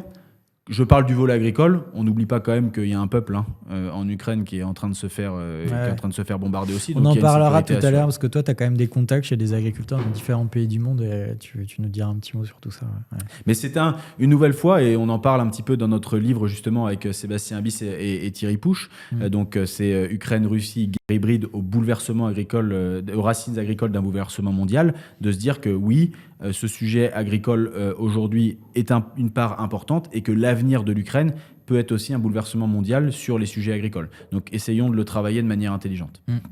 C'est pas si simple. Évidemment, si c'était simple, ça se serait, ce ne l'est pas. Et j'apporte plus de questions que de réponses, mais les questions méritent d'être posées. Non, mais ça ouvre quand même la réflexion. C'est-à-dire que c'est bon. Autre tweet qui est passé, je te laisse lire juste la première phrase, histoire que ça soit pas trop long. La Russie est devenue le premier fournisseur de blé du Maroc, dépassant la France qui était en tête depuis 2019. Alors je pense qu'à la place du Maroc, c'est principalement l'Algérie le sujet. Ouais, alors c'était pour faire la transition par rapport à l'Algérie, quoi. Mais en tout cas, les Russes, là, ils viennent un peu nous taquiner, parce que ça, c'est nos marchés classiques français, quoi. Sur la partie marocaine, il y a encore, ils privilégient encore beaucoup les origines françaises. Le vrai sujet, honnêtement, il était sur l'Algérie. Pourquoi ? Et ça, peu d'agriculteurs s'en sont rendus compte. On était tous dans notre tracteur ou dans notre moissonneuse-batteuse en juillet 2024. En juillet 2024, on allumait RTL, Europe 1, BFM, tout ce que vous voulez, la radio, et on entend le président de la République reconnaît le Sahara occidental comme étant marocain. Dans 98% des cas, vous êtes agriculteur, vous entendez ça dans votre tracteur ou dans votre moissonneuse-batteuse à moisson, vous ne vous dites pas que ça va avoir un impact sur vos prix du blé. Or, on estime... On s'est dit juste, il a encore fait une gaffe. Alors, une nouvelle fois, sur ce sujet-là, je ne commande pas la décision du président. Je vais évoquer les conséquences. Parce que ce sont des conséquences qui, je pense, n'avaient pas été du tout prises en compte. Ouais. Donc, en reconnaissant le Sahara occidental comme étant marocain, le président de la République se fâche avec le président Tebboune, donc avec les Algériens. Les Algériens, en 2018, ils importaient 5 millions de tonnes de blé français. 5 millions de tonnes de blé français, c'est grosso modo la moitié de nos exportations à destination des pays tiers. Donc, c'est-à-dire que l'Algérie, c'était la moitié de nos exportations. C'était le premier importateur. Largement le premier dans les 2018, 2019, etc. Importateur de matières premières, en tout cas de blé français. À partir de cette annonce, les Algériens ont dit « nous n'achetons plus de blé français ». C'est-à-dire qu'ils avaient réduit progressivement depuis 2021, où ils avaient changé un peu dans leur cahier des charges certaines spécificités pour importer du blé russe. Mais depuis 2024, la rupture est consommée et on se retrouve à ne plus être accepté sur le territoire algérien en termes de blé. Et 5 millions, c'est pas une paille, quoi. 5 millions sur les 10 millions de tonnes d'export qu'on avait à l'époque, donc la moitié. On estime, mais c'est à grande fourchette parce qu'il n'y a pas qu'un phénomène qui explique une hausse ou une baisse des marchés, mais c'est presque 15-20 euros la tonne sur nos prix du blé à l'heure actuelle. Donc c'est-à-dire que sur ce qui nous manque, aujourd'hui de 30 euros la tonne, on peut mettre 15 euros à l'actif de la parité euro-dollar qui est passé de 1,02 à 1,17 et 15 euros la tonne à l'actif de la perte du débouché algérien. Parce qu'il faut être compétitif sur d'autres marchés, type le Maroc, l'Afrique subsaharienne, l'Égypte. Parce que du coup, les 5 millions, on les a replacés où, quoi ? Alors, on ne les a pas directement replacés. Donc, en fait, on va se retrouver avec plus de stocks en fin de campagne. Parce que comme on n'a pas pu les exporter. L'année dernière, on a eu une récolte catastrophique en 2024. Donc on avait très peu exporté. C'était pas un sujet. Le sujet, il est là, récolte 2025, où en fait, on va se retrouver avec 3,5 millions de tonnes de stock de fin en France, c'est beaucoup. Et si l'année prochaine, le Maroc, qui a fait de très bons semis à l'heure actuelle, se met plus à importer 6 millions de tonnes, mais se met à importer 4 millions de tonnes, nous, on va exporter beaucoup moins et on va se retrouver encore avec des stocks supplémentaires à fin 2026. Récolte 2026-2027. Donc ça, c'est un vrai sujet. Il faut travailler aujourd'hui, ces partenariats. C'est-à-dire qu'on ne peut pas dire on fournit le Maroc à nous offrir sur le marché des engrais notamment. Donc il y a vraiment une notion de partenariat qui s'est un petit peu perdue. La France et le Maroc doivent travailler ensemble parce qu'on avait des privilèges sur l'Algérie, sur le Maroc que l'on n'a plus maintenant. Et cette perte de privilèges fait, et ça en vient à ce tweet, que la Russie a placé ses pions. Et la Russie, qui n'existait pas avant 2020 sur l'Algérie, exporte de plus en plus vers cette destination. Et au-delà du blé, met sa patte. Ouais, et puis une fois que les accords sont pris, je veux dire, tu ressors pas comme ça, quoi. Le loup est dans la bergerie. Ouais, c'est ça.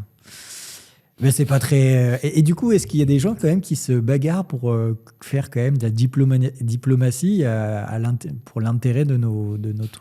Oui, il y en a certains. Le seul problème, c'est que. Parce qu'en fait, c'est pas très rassurant quand même ce que tu nous dis. Et quand on voit le visage politique que l'on a en France, on se dit, putain, on a un peu des gens qui n'ont pas l'air d'être très experts des sujets, qui font des bourdes, voilà, qui n'ont pas une hauteur de vue. Alors qu'en plus, si personne n'est là pour faire copain-copain avec tel ou tel pays pour qu'ils achètent nos produits, on est mal barré, quoi. Ouais. Non, j'ai 2 noms qui me viennent en tête là-dessus, mais même si on n'est pas obligé de les donner. Donc, il y a Philippe Ezel et Sébastien Imbis, notamment, Ouais. qui, sur ces sujets-là, essayent de pousser et promouvoir, encore une fois, ces relations bilatérales et voir ce que peuvent nous apporter ces différents pays. En revanche, le seul problème, c'est que vous avez beau être le meilleur représentant, par exemple, de France Export Céréales, le meilleur représentant d'Intercéréales ou de ce que Ouais. tu veux, en face, quand vous allez dans ces pays-là, vous êtes en face d'un ministre. C'est-à-dire que c'est les ministres russes, c'est les ministres ukrainiens, c'est les ministres argentins qui se déplacent. Donc, vous avez beau être le meilleur, si en face de vous, vous avez un ministre, naturellement, vous avez un poids différenciant de base. Ouais. Donc, il faut... Évidemment, il y en a qui travaillent sur ces sujets-là, mais il faut derrière que ça soit aussi poussé sur le poids politique. Et là, pour le moment, on va dire qu'ils sont plutôt discrets sur les sujets agricoles. Ouais, puis il faut pas faire de bourde aussi Peut-être. à dire n'importe quoi. Allez, dernier tweet qui va nous emmener sur un autre sujet. Le miracle agricole éthiopien. L'Éthiopie récolte cette saison une quantité record de blé. Ne soyons pas surpris de la voir demain devenir dans quelques années le premier pays producteur. Mais c'est quoi le secret ? Alors, tout ça pour dire qu'il y a des pays peut-être qui étaient importateurs, qui développent leur agriculture dans le monde et qui ferment des marchés. Alors, il y a des pays qui réduisent une nouvelle fois leur dépendance parce qu'ils développent leur agriculture. Quand vous regardez notamment l'Algérie, on en parlait là, mais l'Algérie a un plan pour avoir une souveraineté alimentaire beaucoup plus importante dans les prochaines années. Ils essayent de se donner les moyens de leurs ambitions. Une nouvelle fois, on n'oublie pas une chose, c'est que ça régit aussi des conditions pédoclimatiques. Produire du blé dans le désert, ça reste à l'heure actuelle compliqué. L'accès à l'eau ? L'accès à l'eau, c'est primordial. Aujourd'hui, certains pays aussi ont des dépendances à d'autres. Je pense notamment à des sujets au Pakistan. Donc le Pakistan qui reste un gros pays agricole, mais le pays agricole est très dépendant de l'eau qui descend de la région du Cachemire. Cachemire, région disputée avec l'Inde. Ces derniers mois, ils se sont chatouillés sur un possible attentat qu'il y a eu dans la région du Cachemire. Les Indiens ont dit on coupe l'eau du barrage qui descend au Pakistan. L'Inde a les moyens en partie de couper l'eau du Pakistan et donc d'assécher le Pakistan, et donc l'agriculture pakistanaise ne serait plus prolifique. Je ne sais pas si on se rend compte à quel point aujourd'hui il peut y avoir des interdépendances cruciales sur certains pays. Donc il y a des acteurs qui se développent. Là, on parle du blé puisqu'on a beaucoup parlé du blé, mais vous regardez par exemple sur le marché du colza. Sur le marché du colza, un pays qui n'existait pas avant et qui se met en ordre de marche, c'est le Kazakhstan. C'est la Moldavie. La Moldavie, elle exporte, l'Europe importe 17% de son colza aujourd'hui de Moldavie. Donc la Moldavie se développe. Il y a aussi d'autres pays en Amérique du Sud, Uruguay, Pérou, Brésil, qui ne produisaient pas de colza, qui se mettent à en produire.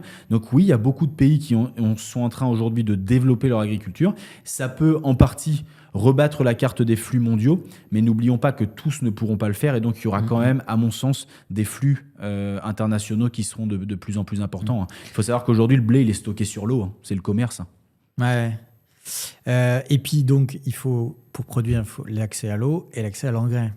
Et l'engrais, c'est pareil, c'est une denrée rare, ou en tout cas, nous en France, on est totalement dépendant. C'est un vrai sujet. Et d'ailleurs, tu as fait un post il n'y a pas très longtemps montrant l'évolution du prix des engrais et le prix des marchés. C'est quoi ton regard par rapport à ça ? Un regard assez critique, mais il faut remettre les choses en perspective. C'est-à-dire que, premièrement, il n'y a pas de souveraineté alimentaire sans souveraineté énergétique. On ne peut pas être souverain d'un point de vue alimentaire si on n'a pas accès aux engrais. Donc aujourd'hui, on le sait, on a une dépendance sur ces sujets-là. Ce qui me gêne, et ça revient, je pense, à la première phrase, si je me souviens, que j'ai dit dans cette interview, c'est de dire qu'on traite certains problèmes par des taxes plutôt que par l'investissement, et du coup, ça déplace le coût, mais ça ne règle pas la cause. Aujourd'hui, sur l'engrais, c'est ça. C'est-à-dire qu'il y a 2 phénomènes dont on parle beaucoup aujourd'hui. Il y a la taxation des engrais en provenance de Russie. Ce qui peut s'entendre aujourd'hui de taxer de 40, puis 60, puis 300 € la tonne les engrais russes qui représentaient plus de 20% de nos importations d'engrais azotés. Mais l'effort de aujourd'hui, c'est les agriculteurs qui le portent. D'accord ? Parce que les coûts sont Il faut enchaînés. mesurer les conséquences et les conséquences sont directes pour nous, quoi. Pour nous, paysans. Aujourd'hui, arrêtez d'importer des engrais russes. Il y a d'autres moyens d'importer. On peut importer notamment de Trinidad et Tobago et des États-Unis. On taxe à 6,5% les importations de Trinidad et Tobago et des États-Unis. Une nouvelle fois, quelle cohérence ? Oui, il y a du dumping économique qui est fait aux États-Unis, mais on ne peut pas dire aux agriculteurs on vous prive de 20% des importations d'un pays qui produisait moins cher, ce qui était le problème d'ailleurs qu'est la Russie, et en même temps, on taxe à 6,5% les autres sources comme Trinidad et Tobago et les États-Unis. Ça, c'est le premier point. Donc, problème de cohérence. Et le deuxième point, c'est sur les MACF, donc mécanismes d'ajustement carbone aux frontières. Pareil, je pense qu'il y a eu un petit problème de communication sur le sujet. Pourquoi ? Parce que les MACF, c'est typiquement ce que demande la filière agricole sur d'autres traités, à savoir des clauses miroirs ou des compensations. Pour rappeler, c'est un sujet assez technique, mais je vais le dire en 2 mots, c'est une demande qui est faite de l'industrie, donc du ciment, du béton, des engrais, de l'électricité, etc., au niveau européen, cette taxe, tout simplement parce que les entreprises européennes devront payer un droit à polluer là à partir du 1er janvier 2026, c'est-à-dire qu'on doit racheter des crédits carbone. Vous polluez, vous rachetez des crédits carbone.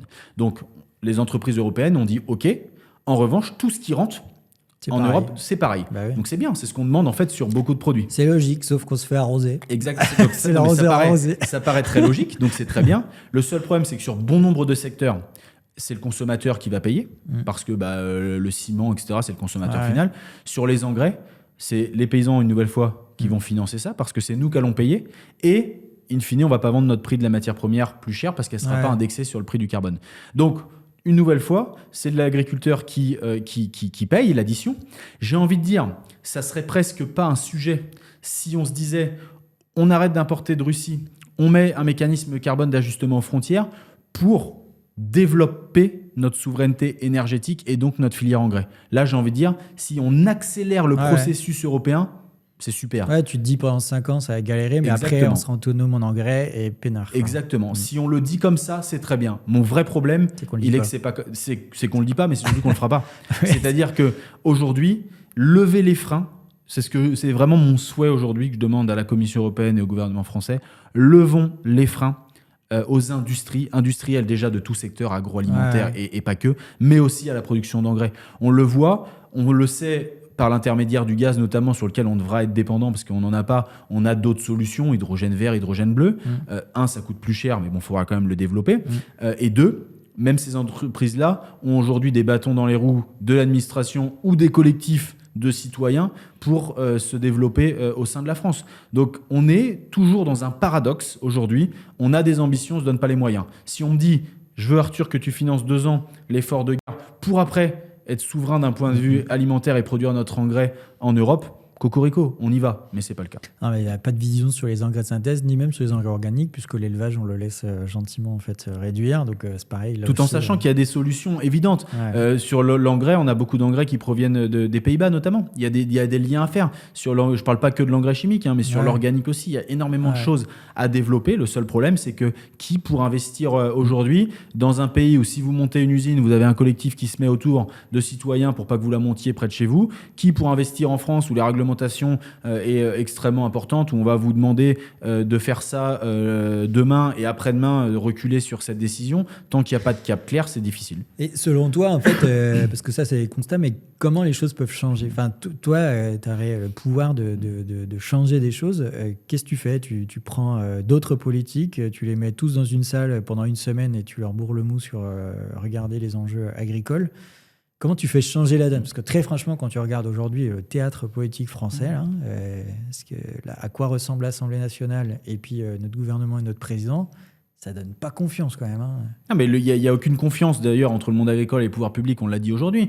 Clairement, il y a un lien déjà à recréer, parce que le lien est complètement distendu, ça c'est un fait. Après, les politiques à l'heure actuelle, là, de ces dernières années, le discours que je tiens ici, je l'aurais déjà tenu. Par des faits sur le Brésil, par des faits sur l'Ukraine, par des faits sur la Russie. Oui, on est d'accord. Oui, on est conscient. Maintenant, après, don't act, quoi. On fait quoi on va où ? Donc, la grande question, moi, la baguette magique, c'est que les solutions sur une partie, on en a. Maintenant, il manque du courage.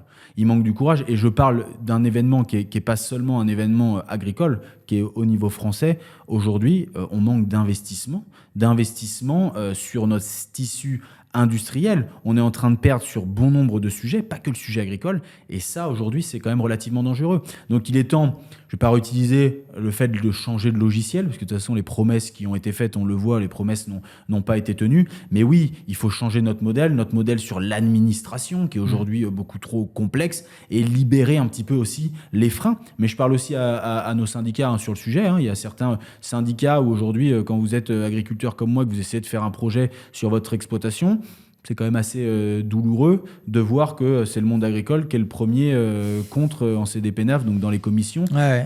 Tout le monde est d'accord, sauf le monde agricole. Vous dites, Ah, tiens, on pourrait faire une émission là-dessus sur l'envers du décor du monde agricole où tout le monde s'aime et en fait, des fois, c'est pas très Et ça, rassurant. je le mets en avant tout de même parce que on parle beaucoup des politiques, d'accord, parce que c'est facile, puis c'est un bon bouc émissaire. En revanche, on doit nous aussi Bien sûr. travailler Il y a des au choses à sein de notre nos filières, niveau. Ouais. même sur nos fermes. Moi, en tant que paysan, j'ai des choses à améliorer. On a des choses à améliorer collectivement, syndicalement, de la filière en général. Il y a un gros travail aussi à faire au sein de la filière et il est important aussi de le mettre en avant. C'est clair. Allez, on va faire un dernier petit tour carte postale. Toi, dans le cadre de ton activité de conseil, tu accompagnes des fois des agriculteurs un peu partout dans le monde. Ça peut être des agriculteurs en Russie, ça peut être des agriculteurs en Ukraine.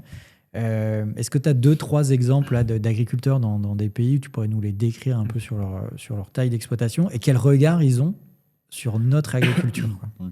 Alors, sur les agricultures, on va dire au niveau international, on a donc principalement là actuellement l'Ukraine. Alors c'est difficile de parler de l'Ukraine à l'heure actuelle, évidemment. Donc il y a une ferme avec laquelle je suis très proche qui exploite 20 000 hectares. Sur ces 20 000 hectares, évidemment, à l'heure où on se parle, je ne vais pas dire qu'ils nous envient, mais clairement, ils ont d'autres sujets, si vous voulez, à traiter. Vous ne pouvez pas leur dire tu produis avec des manières différentes que nous, quand eux, pendant que nous, on ramasse les cailloux et ramassent les drones. Donc évidemment, c'est un sujet qui est un peu différent, mais ce qui est certain, c'est que quand ils regardent notre agriculture, ils savent les barrières que l'on a, que eux n'ont pas sur certains dossiers réglementaires, mais ils nous disent, vous ne vous rendez pas compte de la chance que vous avez aujourd'hui d'être en France pour un dossier sécuritaire notamment, de production, d'organisation aussi, parce qu'on a une organisation, on a une filière, on a beau dire ce qu'il veut, mais qui est quand même très professionnelle. Ouais. On est leader sur le marché des semences, enfin, on a des groupes qui sont quand même géniaux sur le marché des semences. Donc évidemment, ils regardent, ils nous jalousent pas du tout, mais ils nous disent, je ne comprends pas comment vous pouvez, à l'heure actuelle, vous déchirer autant alors que vous avez une chance. En revanche, ils sont conscients aussi, puisque pour beaucoup, ils ont des actifs aussi et des contacts en France, ils sont conscients des difficultés qu'on peut avoir sur la rémunération, sur ça, mais ils s'affranchissent un peu de ça en disant, écoutez, presque vivons bien, vivons cachés, les agriculteurs, vous avez les moyens par vos terres de vous développer pour essayer d'aller chercher de la valeur ajoutée dans votre pays. Après, un mec de 21 000 hectares qui regarde l'agriculture française qui fait 150 hectares en moyenne, il n'a pas tout à fait les mêmes lunettes non plus. C'est-à-dire que tu es quand même posé sur un actif qui va produire...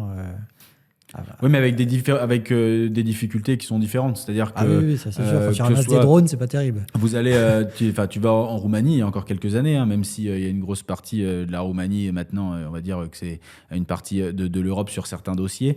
Il y avait encore des gardes auprès des fermes pour pas justement se faire voler les champs de maïs. Je me souviens d'une anecdote en Roumanie où j'ai fait beaucoup de Roumanie et d'Ukraine, moi notamment. Et en Roumanie, les fourriers, le matin, vous réveillez les fourrières du champ de maïs, elles sont nickel, vous rentrez dans le champ a été moissonné. Parce qu'en fait, les villageois, pendant 2 semaines, ils ont été à l'intérieur du champ, ils ont coupé les pains de maïs, ils les ont mis dans des sacs. Vous voyez pas à la main, il y a un camion qui est arrivé. La nuit, ils ont chargé tous les sacs et puis ils se barrent. Et donc, il y a 2 semaines de récolte à la main qui ont été réalisées. Alors, ça peut paraître pas grand-chose, mais donc vous avez votre fourrière. Pareil, il était pas. Vous voyez des champs de tournesol et puis une grosse trace dans le champ de tournesol. C'est un camion qui est arrivé et qui a mis ses ruches pour faire butiner ses ruches, quoi. Donc, on a des problématiques, si vous voulez. C'est pas les mêmes, quoi. Qui sont différentes. Je dis pas que c'est mieux, je dis pas que c'est moins bien. Je dis juste que on est très critique et on a des raisons parce qu'on gagne pas notre vie. Ouais. C'est le sujet, quand même. On gagne pas notre vie à l'heure actuelle. Mais attention, on dit toujours que l'agriculteur, le mois de l'année où il se plaint le moins, c'est le mois de février, puisqu'il n'y a que 28 jours. Ouais. On s'est plaint sur des sujets où on n'aurait pas dû se plaindre. Ouais. Et du coup, nos revendications, qui sont à mon sens très justes à l'heure où on se parle, elles sont moins audibles par l'ensemble de la société. Tu as un exemple d'une ferme dans un autre pays pour faire un petit peu de voyage carte postale, ouais? Avant le conflit, je conseillais une ferme en Russie qui faisait 280 000 hectares. Ah oui. Donc évidemment 280 000 hectares en Russie, les sujets sont un peu différents. On avait calculé là le coût de production en blé, on était plutôt à 80 € la tonne. Donc 80 € la tonne de coût de production en blé, on se demande même comment c'est possible. Mais c'est sûr que c'est une organisation qui est totalement différente. Même en Ukraine, sur certaines sociétés, on a suivi des fermes de plus de 100 000 hectares là-bas. Les salariés passaient des examens sur des tracteurs virtuels. Il y avait des tracteurs virtuels, comme on pourrait jouer Farm Simulator ou autre, et ils conduisaient pour apprendre à ça. Il y a tout ce système évidemment de suivi, donc vous savez exactement le tracteur où il est au même moment. On a une vision industrielle de pilotage des actifs. Tout à fait, sur les actifs, scanner évidemment les produits phyto avant de les mettre parce que y a des vols. J'ai vu plein de choses comme ça. On a déjà vu des agriculteurs un agriculteur où son salarié vidait dans la benne du voisin en pleine nuit, donc c'était le voisin qui rachetait. Il y a plein d'anecdotes comme ça, mais des anecdotes qui se vivent dans le pays, en Ukraine. Donc bon, j'y étais là juste une semaine au moment du conflit, donc c'est évidemment rien par rapport à ce qui se passe, mais c'est vrai qu'on a des anecdotes, notamment avec la police locale, où je me rappelle être à un passage à niveau, où tu n'as pas de barrière sur les passages à niveau là-bas, donc il fallait regarder à droite à gauche, il y avait 2 feux rouges. La voiture moi j'avais des clients, donc je ne me permets pas de griller le passage à niveau, mais ça faisait 10 minutes qu'on attendait, et on voyait toujours pas de train alors qu'on voyait à l'horizon le train. La voiture devant moi passe, sort des bosquets, la police, hop, tu me donnes 50 balles ou tu repars. Donc en fait, ils ont la clé du feu rouge, ils foutent la clé au feu rouge, ils attendent, et puis ils savent qu'il y en a un qui va craquer au bout d'un quart d'heure. Et donnez-moi l'argent. Quand on sortait là-bas en Ukraine, c'est pas le Far West non plus, mais c'est des exemples qui un temps m'ont fait parler. J'y étais aussi au moment où il y a un avion qui s'est fait dézinguer au-dessus de l'Ukraine en 2015, 2016 ou 2015. 2015, on simulait, les autorités simulaient des enlèvements dans le resto. Donc on était dans le resto en train de manger et ils disaient tiens, cette personne-là est à collabo, et hop, et ils nous faisaient sortir du restaurant de force juste pour montrer ce qui arriverait aux gens si jamais les urinoirs c'était la tête de Vladimir Poutine. Enfin, il y avait plein de choses, si vous voulez, qui sont complètement folles à l'heure actuelle, quoi. Bon, très bien pour ce petit passage-là. On va arriver à la dernière séquence, qui est la séquence Confession Cornichon, qui est la séquence culte de cette émission. Donc l'idée, c'est qu'on va aborder 5 questions. Peut-être elles seront gênantes, donc si vraiment tu peux pas y répondre ou tu veux switcher, tu vas prendre un cornichon. Et si tu fais vraiment des réponses de mauvaise foi, moi je t'imposerai le cornichon. En attendant, juste avant de démarrer, je vais te donner 4-5 noms de personnalités et en un mot, tu me dis ce que ça t'évoque ou ce que tu voudrais leur dire. Ursula von der Leyen. Au revoir. Merci pour elle. Donald Trump. Puissant. Annie Genevard. Réaliste. Xi Jinping. Intelligent. Vladimir Poutine. Féroce. Volodymyr. Attends, là, c'est compliqué. Zelensky, ça sera beaucoup plus facile. Courageux. Et Macron. Tu veux switcher? Non, je réfléchis, c'est important d'utiliser les bons mots. Faux espoir. Très bien. Bon, ça passe. Première question, du coup, si tu devais citer un syndicat agricole qui, selon toi, aujourd'hui, les solutions les plus crédibles pour améliorer la rémunération des agriculteurs, ça serait lequel? Tu vas me faire manger un cornichon, mais une nouvelle fois, je prône tellement pour l'unité que ce clivage-là m'embête. Il y a les méthodes et les moyens. Clairement, si aujourd'hui il fallait choisir sur les méthodes et sur les discussions, je me sens plus proche de la FNSEA, tout simplement parce que il y a ce discours de construction qui, à mon sens, en fait, même si parfois on en veut plus, même au sein du syndicat, on en veut davantage, il y a des méthodes qui ne peuvent pas être utilisées, qui ne feront pas bouger les choses, entre guillemets. C'est pas parce que y a plus de violence, moins d'écoute, etc., que les choses bougeront davantage. Donc on est dans un modèle, essayons de co-construire plutôt que tout jeter d'un revers des médailles. Donc si je dois répondre à la question, je dirais FNSEA. Bon, voilà, tu as répondu quand même. Après, la FNSEA, là, elle se fait quand même un peu charger. En tout cas, le président de la FNSEA, il se fait un peu charger régulièrement sur sa double casquette avec la présidence Avril. Alors, son titre exact, c'est pas forcément ça, mais enfin, on fait le parallèle. Justement, tu vois, ça revient souvent, le fait de dire le mec, il peut pas défendre les agriculteurs parce qu'en fait, c'est un gros industriel qui importe du colza ou du soja brésilien pour faire tourner ses usines. C'est vrai ou c'est faux? Enfin, est-ce que c'est populiste ou Je vais dire une chose très claire. Si demain, le sujet de l'agriculture française, c'était Arnaud Rousseau, on serait bien. C'est-à-dire que s'il y avait... Juste à le changer. Si le sujet, et je dis Arnaud Rousseau, mais je dis ça peut être les autres syndicats, c'est-à-dire que si demain, le sujet, entre guillemets, du mal-être ou de la mauvaise défense de l'agriculture, c'était le président d'un syndicat agricole, ça voudrait dire que tout irait bien en France. Ouais. Donc clairement, aujourd'hui, pour moi, ce n'est absolument pas le sujet. Il a évidemment, c'est un agriculteur, comme toi, comme moi, donc il a des intérêts sur certains dossiers.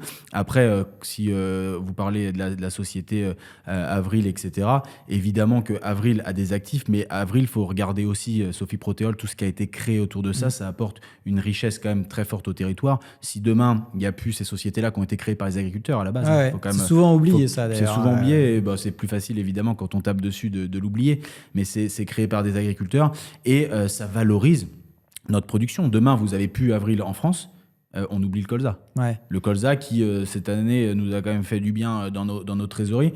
Donc, une nouvelle fois, ce qui me gêne, c'est qu'il y a tellement de sujets à taper sur les autres. On a tellement, quand je dis à taper sur les autres, c'est hors France, on a tellement aujourd'hui perdu, on va dire, d'un point de vue industriel, que si on en vient même à taper sur nos industries type Avril, on a tout perdu. On se saborde nous-mêmes. D'où la réflexion de se dire, attention, il n'y a pas que les pouvoirs publics, il y a aussi le monde agricole qui va se regarder en face. Oui, tout à fait. Juste du coup, pour donner quelques éléments, est-ce que tu te rappelles les chiffres entre justement le développement de la filière oléique, on va dire, enfin, pour le colza dans les années 90, les surfaces des années 90 et les surfaces aujourd'hui, tu saurais j'ai pas le chiffre, honnêtement, j'ai pas le chiffre en tête, mais le développement, il est évidemment faramineux. Parce que c'est lié à ça, en fait. Bien effectivement, sûr. On ferait moins de colza et on n'aurait pas des colza qui touchent les 500 € s'il n'y avait pas ces usines. Mais absolument. Et c'est pareil, c'est un sujet qui peut faire parler, et je le comprends. Quand on dit, par exemple, pourquoi on importe du canola, par exemple, OGM du Canada, c'est un sujet que je comprends. Il faut juste avoir en tête que demain, des sociétés comme Avril pourraient s'affranchir des importations pour leurs outils industriels, notamment, si on avait les capacités en France de produire suffisamment de colza. Le vrai problème, il est où? Moi, ce qui me gêne, c'est que les personnes qui tapent sur Avril, qui importent du canola, par exemple, une partie du canola OGM du Canada, devraient taper soit sur la commission qui autorise, premièrement, soit sur la commission qui fait que dans des régions comme la tienne, là, les agriculteurs avec lesquels je travaille, ces dernières années, alors c'est moins vrai ces 2 dernières, mais sur 5 ans, ils ont baissé drastiquement leur surface de colza. On a des produits qui nous permettent plus de faire face aux attaques d'Altis et compagnie. Vous baissez les surfaces, vous avez des outils industriels en face. Le risque, c'est quoi? Si on arrête d'importer et qu'en plus on n'est plus capable de produire en France, c'est que nos outils industriels comme Avril se fragilisent. S'ils se fragilisent, ils sont plus compétitifs. S'ils sont plus compétitifs, ils ferment. Et la filière colza en France, ciao, bonsoir. Ouais. Donc on se retrouverait à perdre. Ce qui est pareil pour le sucre. Tout à fait. C'est pareil, tout à fait sur les filières industrielles de transformation. Là où il y a besoin de transformation, on consomme pas de la betterave comme ça, il faut le transformer. On consomme pas du colza comme ça, il faut le transformer. Donc attention à ne pas, une nouvelle fois, cibler la mauvaise personne. Là, ce qu'il faut cibler, c'est davantage le fait qu'on ne puisse pas produire suffisamment en France. Ça marche, ça passe. Voilà, admettons, ça passe. Est-ce que tu préfères être un agriculteur de 150 000 hectares en Ukraine ou en Russie d'ailleurs, ou un agriculteur sur 200 hectares dans l'Oise? Dans le contexte actuel, la réponse, elle est très facile. Je préfère être un agriculteur français, même si je perds de l'argent, parce que, une nouvelle fois, je pense qu'on a de la chance d'être en France. L'agriculture, on en parle. Comme on en parle, c'est que le sujet, quand même, est important. Évidemment, l'agriculture ne représente pas le poids du PIB ukrainien, mais aujourd'hui, ma famille est en sécurité, et ça vaut la perte que j'ai sur mon exploitation de 200 hectares. T'as un boulot à côté, toi. J'ai un boulot à côté, mais qui est nécessaire. Hein. Ouais. qui est nécessaire aujourd'hui dans le secteur dans lequel on est, hein, sur la ferme. Alors l'Oise, c'est grand, il y a à 20 km de chez moi, il y a possibilité, donc irrigation, pommes de terre, lin, haricots, betteraves, etc.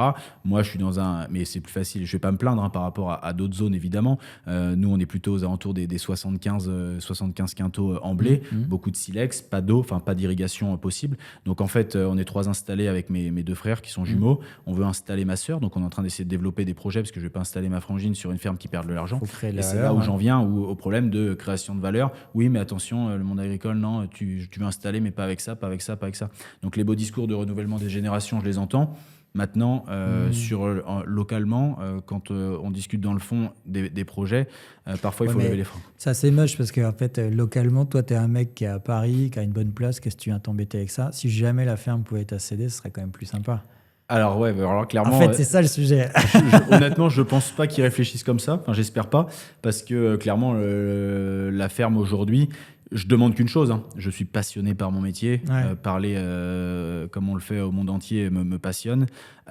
Clairement, si j'avais la possibilité demain de choisir entre j'arrête l'exploitation ou j'arrête mon métier, j'ai même pas une once d'hésitation. J'arrête mon métier pour rester 100%. Sur l'exploitation. Ouais. Aujourd'hui, c'est facile à dire parce que personne ne me mettra ce dilemme-là. Ouais. En revanche, je peux pas aujourd'hui rester seulement sur une exploitation de 200 hectares dans l'Oise qui perd de l'argent comme ça.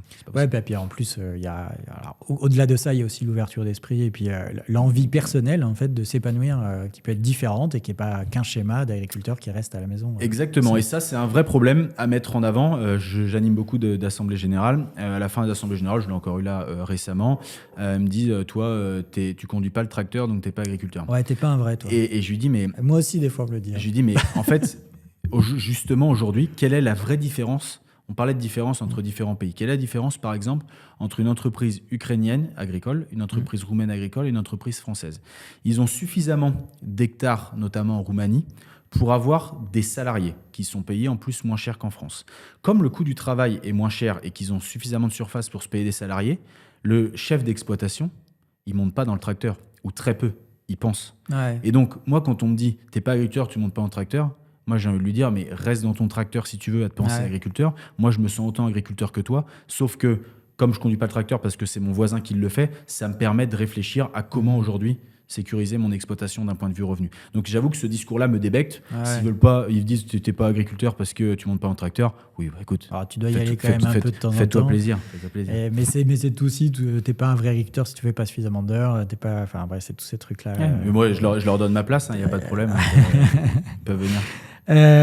Autre question, aujourd'hui, à combien devrait se situer le prix du blé pour qu'un céréalier français vive correctement de son travail?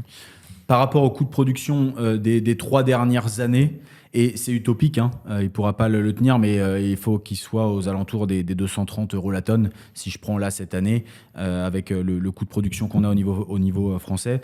Pour certains, c'est 200, pour d'autres, c'est plutôt 250. Hein. On a des écarts types qui sont très importants. Vous vous situez dans des zones où vous faites 60 quintaux, vous avez besoin de 250 € la tonne. Ah ouais. Donc, c'est très disparate selon les exploitations, mais disons qu'en tout cas, il doit être à plus de 200 € la tonne de manière très claire. Ok, alors ça passe toujours. Hein. Dans 20 ans, selon toi, combien d'exploitations agricoles vont rester en France? Honnêtement, si on regarde aujourd'hui, on est à 450 000. À l'heure actuelle, si les chiffres sont bons, peut-être on a même balbutié un petit peu. De toute façon, ça baisse tous les mois. Quoi. Ouais, donc, mais disons que malheureusement, plutôt aux alentours des 350, si je dois donner un ordre d'idée. Ouais. On reprend 100 000 en moins. Quoi. Ouais, possiblement. Ouais. Et enfin, dernière question, peut-être que je vais finir par t'avoir, je ne sais pas. Quel courant politique se rapproche le plus de tes convictions économiques sur l'agriculture? Alors, de mes convictions économiques aujourd'hui, clairement, il y a plutôt la branche aujourd'hui, je vais dire quelqu'un pour le coup qui monte dans le paysage politique à l'heure actuelle, mais ça serait davantage donc David Lisnard, qui est le maire de Cannes à l'heure actuelle et donc président plutôt un mec des libéral maires de France. Quand même. Plutôt un mec libéral, tout à fait, mais voilà, avec des considérations aujourd'hui qui sont justement dans ce que j'évoquais, c'est pour ça que je me permets de dire son nom, qui sur l'administration notamment, d'essayer de changer un petit peu la donne en profondeur pour que ça se voit en surface. Parce qu'aujourd'hui, dire je change tout en surface, c'est pas possible. Il faut couper en profondeur pour que ça se voit en surface. Donc disons qu'aujourd'hui, je me situe plus dans un courant David Lisnard qui est en train de monter sur le volet politique, quoi. Bon bah voilà, donc du coup tu as répondu à toutes les questions. Donc ma séquence confession cornichon comme. Mais je vais en manger un quand même parce que je suis gourmand et ils sont excellents. Donc très bien. Allez, bah, vas-y, je te laisse en manger un. De toute façon, du coup, c'est parfait parce qu'on arrive à la fin de cet épisode de Confession Cornichon. Merci beaucoup Arthur pour ces échanges. Là, on a brassé un peu large à la fois sur l'agriculture en France, partout dans le monde, le contexte géopolitique et tout. Je rappelle du coup que tu as un livre, enfin votre livre il sort au mois de février, donc coécrit avec Sébastien Abyss, Thierry Pouche et puis toi. Donc Ukraine-Russie, guerre hybride. Ouais. Pourquoi d'ailleurs guerre hybride ? Guerre hybride dans le sens où il n'y a pas seulement une guerre militaire, il n'y a pas seulement une guerre territoriale, il y a une guerre qui est liée à différents sujets, et notamment à l'agriculture, et d'où le sous-titre qui est aux racines agricoles d'un bouleversement mondial, parce que ça a chahuté évidemment les équilibres. Très bien. Bon, on mettra le lien, en tout cas, en description, voilà, pour se préparer à acheter. Merci encore au SIAPRO, on va dire, d'avoir sponsorisé cet événement. Je rappelle que tu seras présent dans une des conférences, enfin, ton associé sera présent dans une des conférences sur l'aspect contexte prix, marché, volatilité, voilà. Un peu les sujets qu'on a abordés aujourd'hui. En tout cas, merci beaucoup de suivre tout le temps ces confessions cornichons. N'hésitez pas à mettre vos commentaires, parce que peut-être que les propos qu'Arthur a tenus ont peut-être suscité un peu vous a peut-être émoustillé ou vous avez des questions, donc n'hésitez pas à mettre tout ça en commentaire, partagez, likez, évidemment ça nous fait grandir et nous continuera à faire d'autres interviews. Merci beaucoup.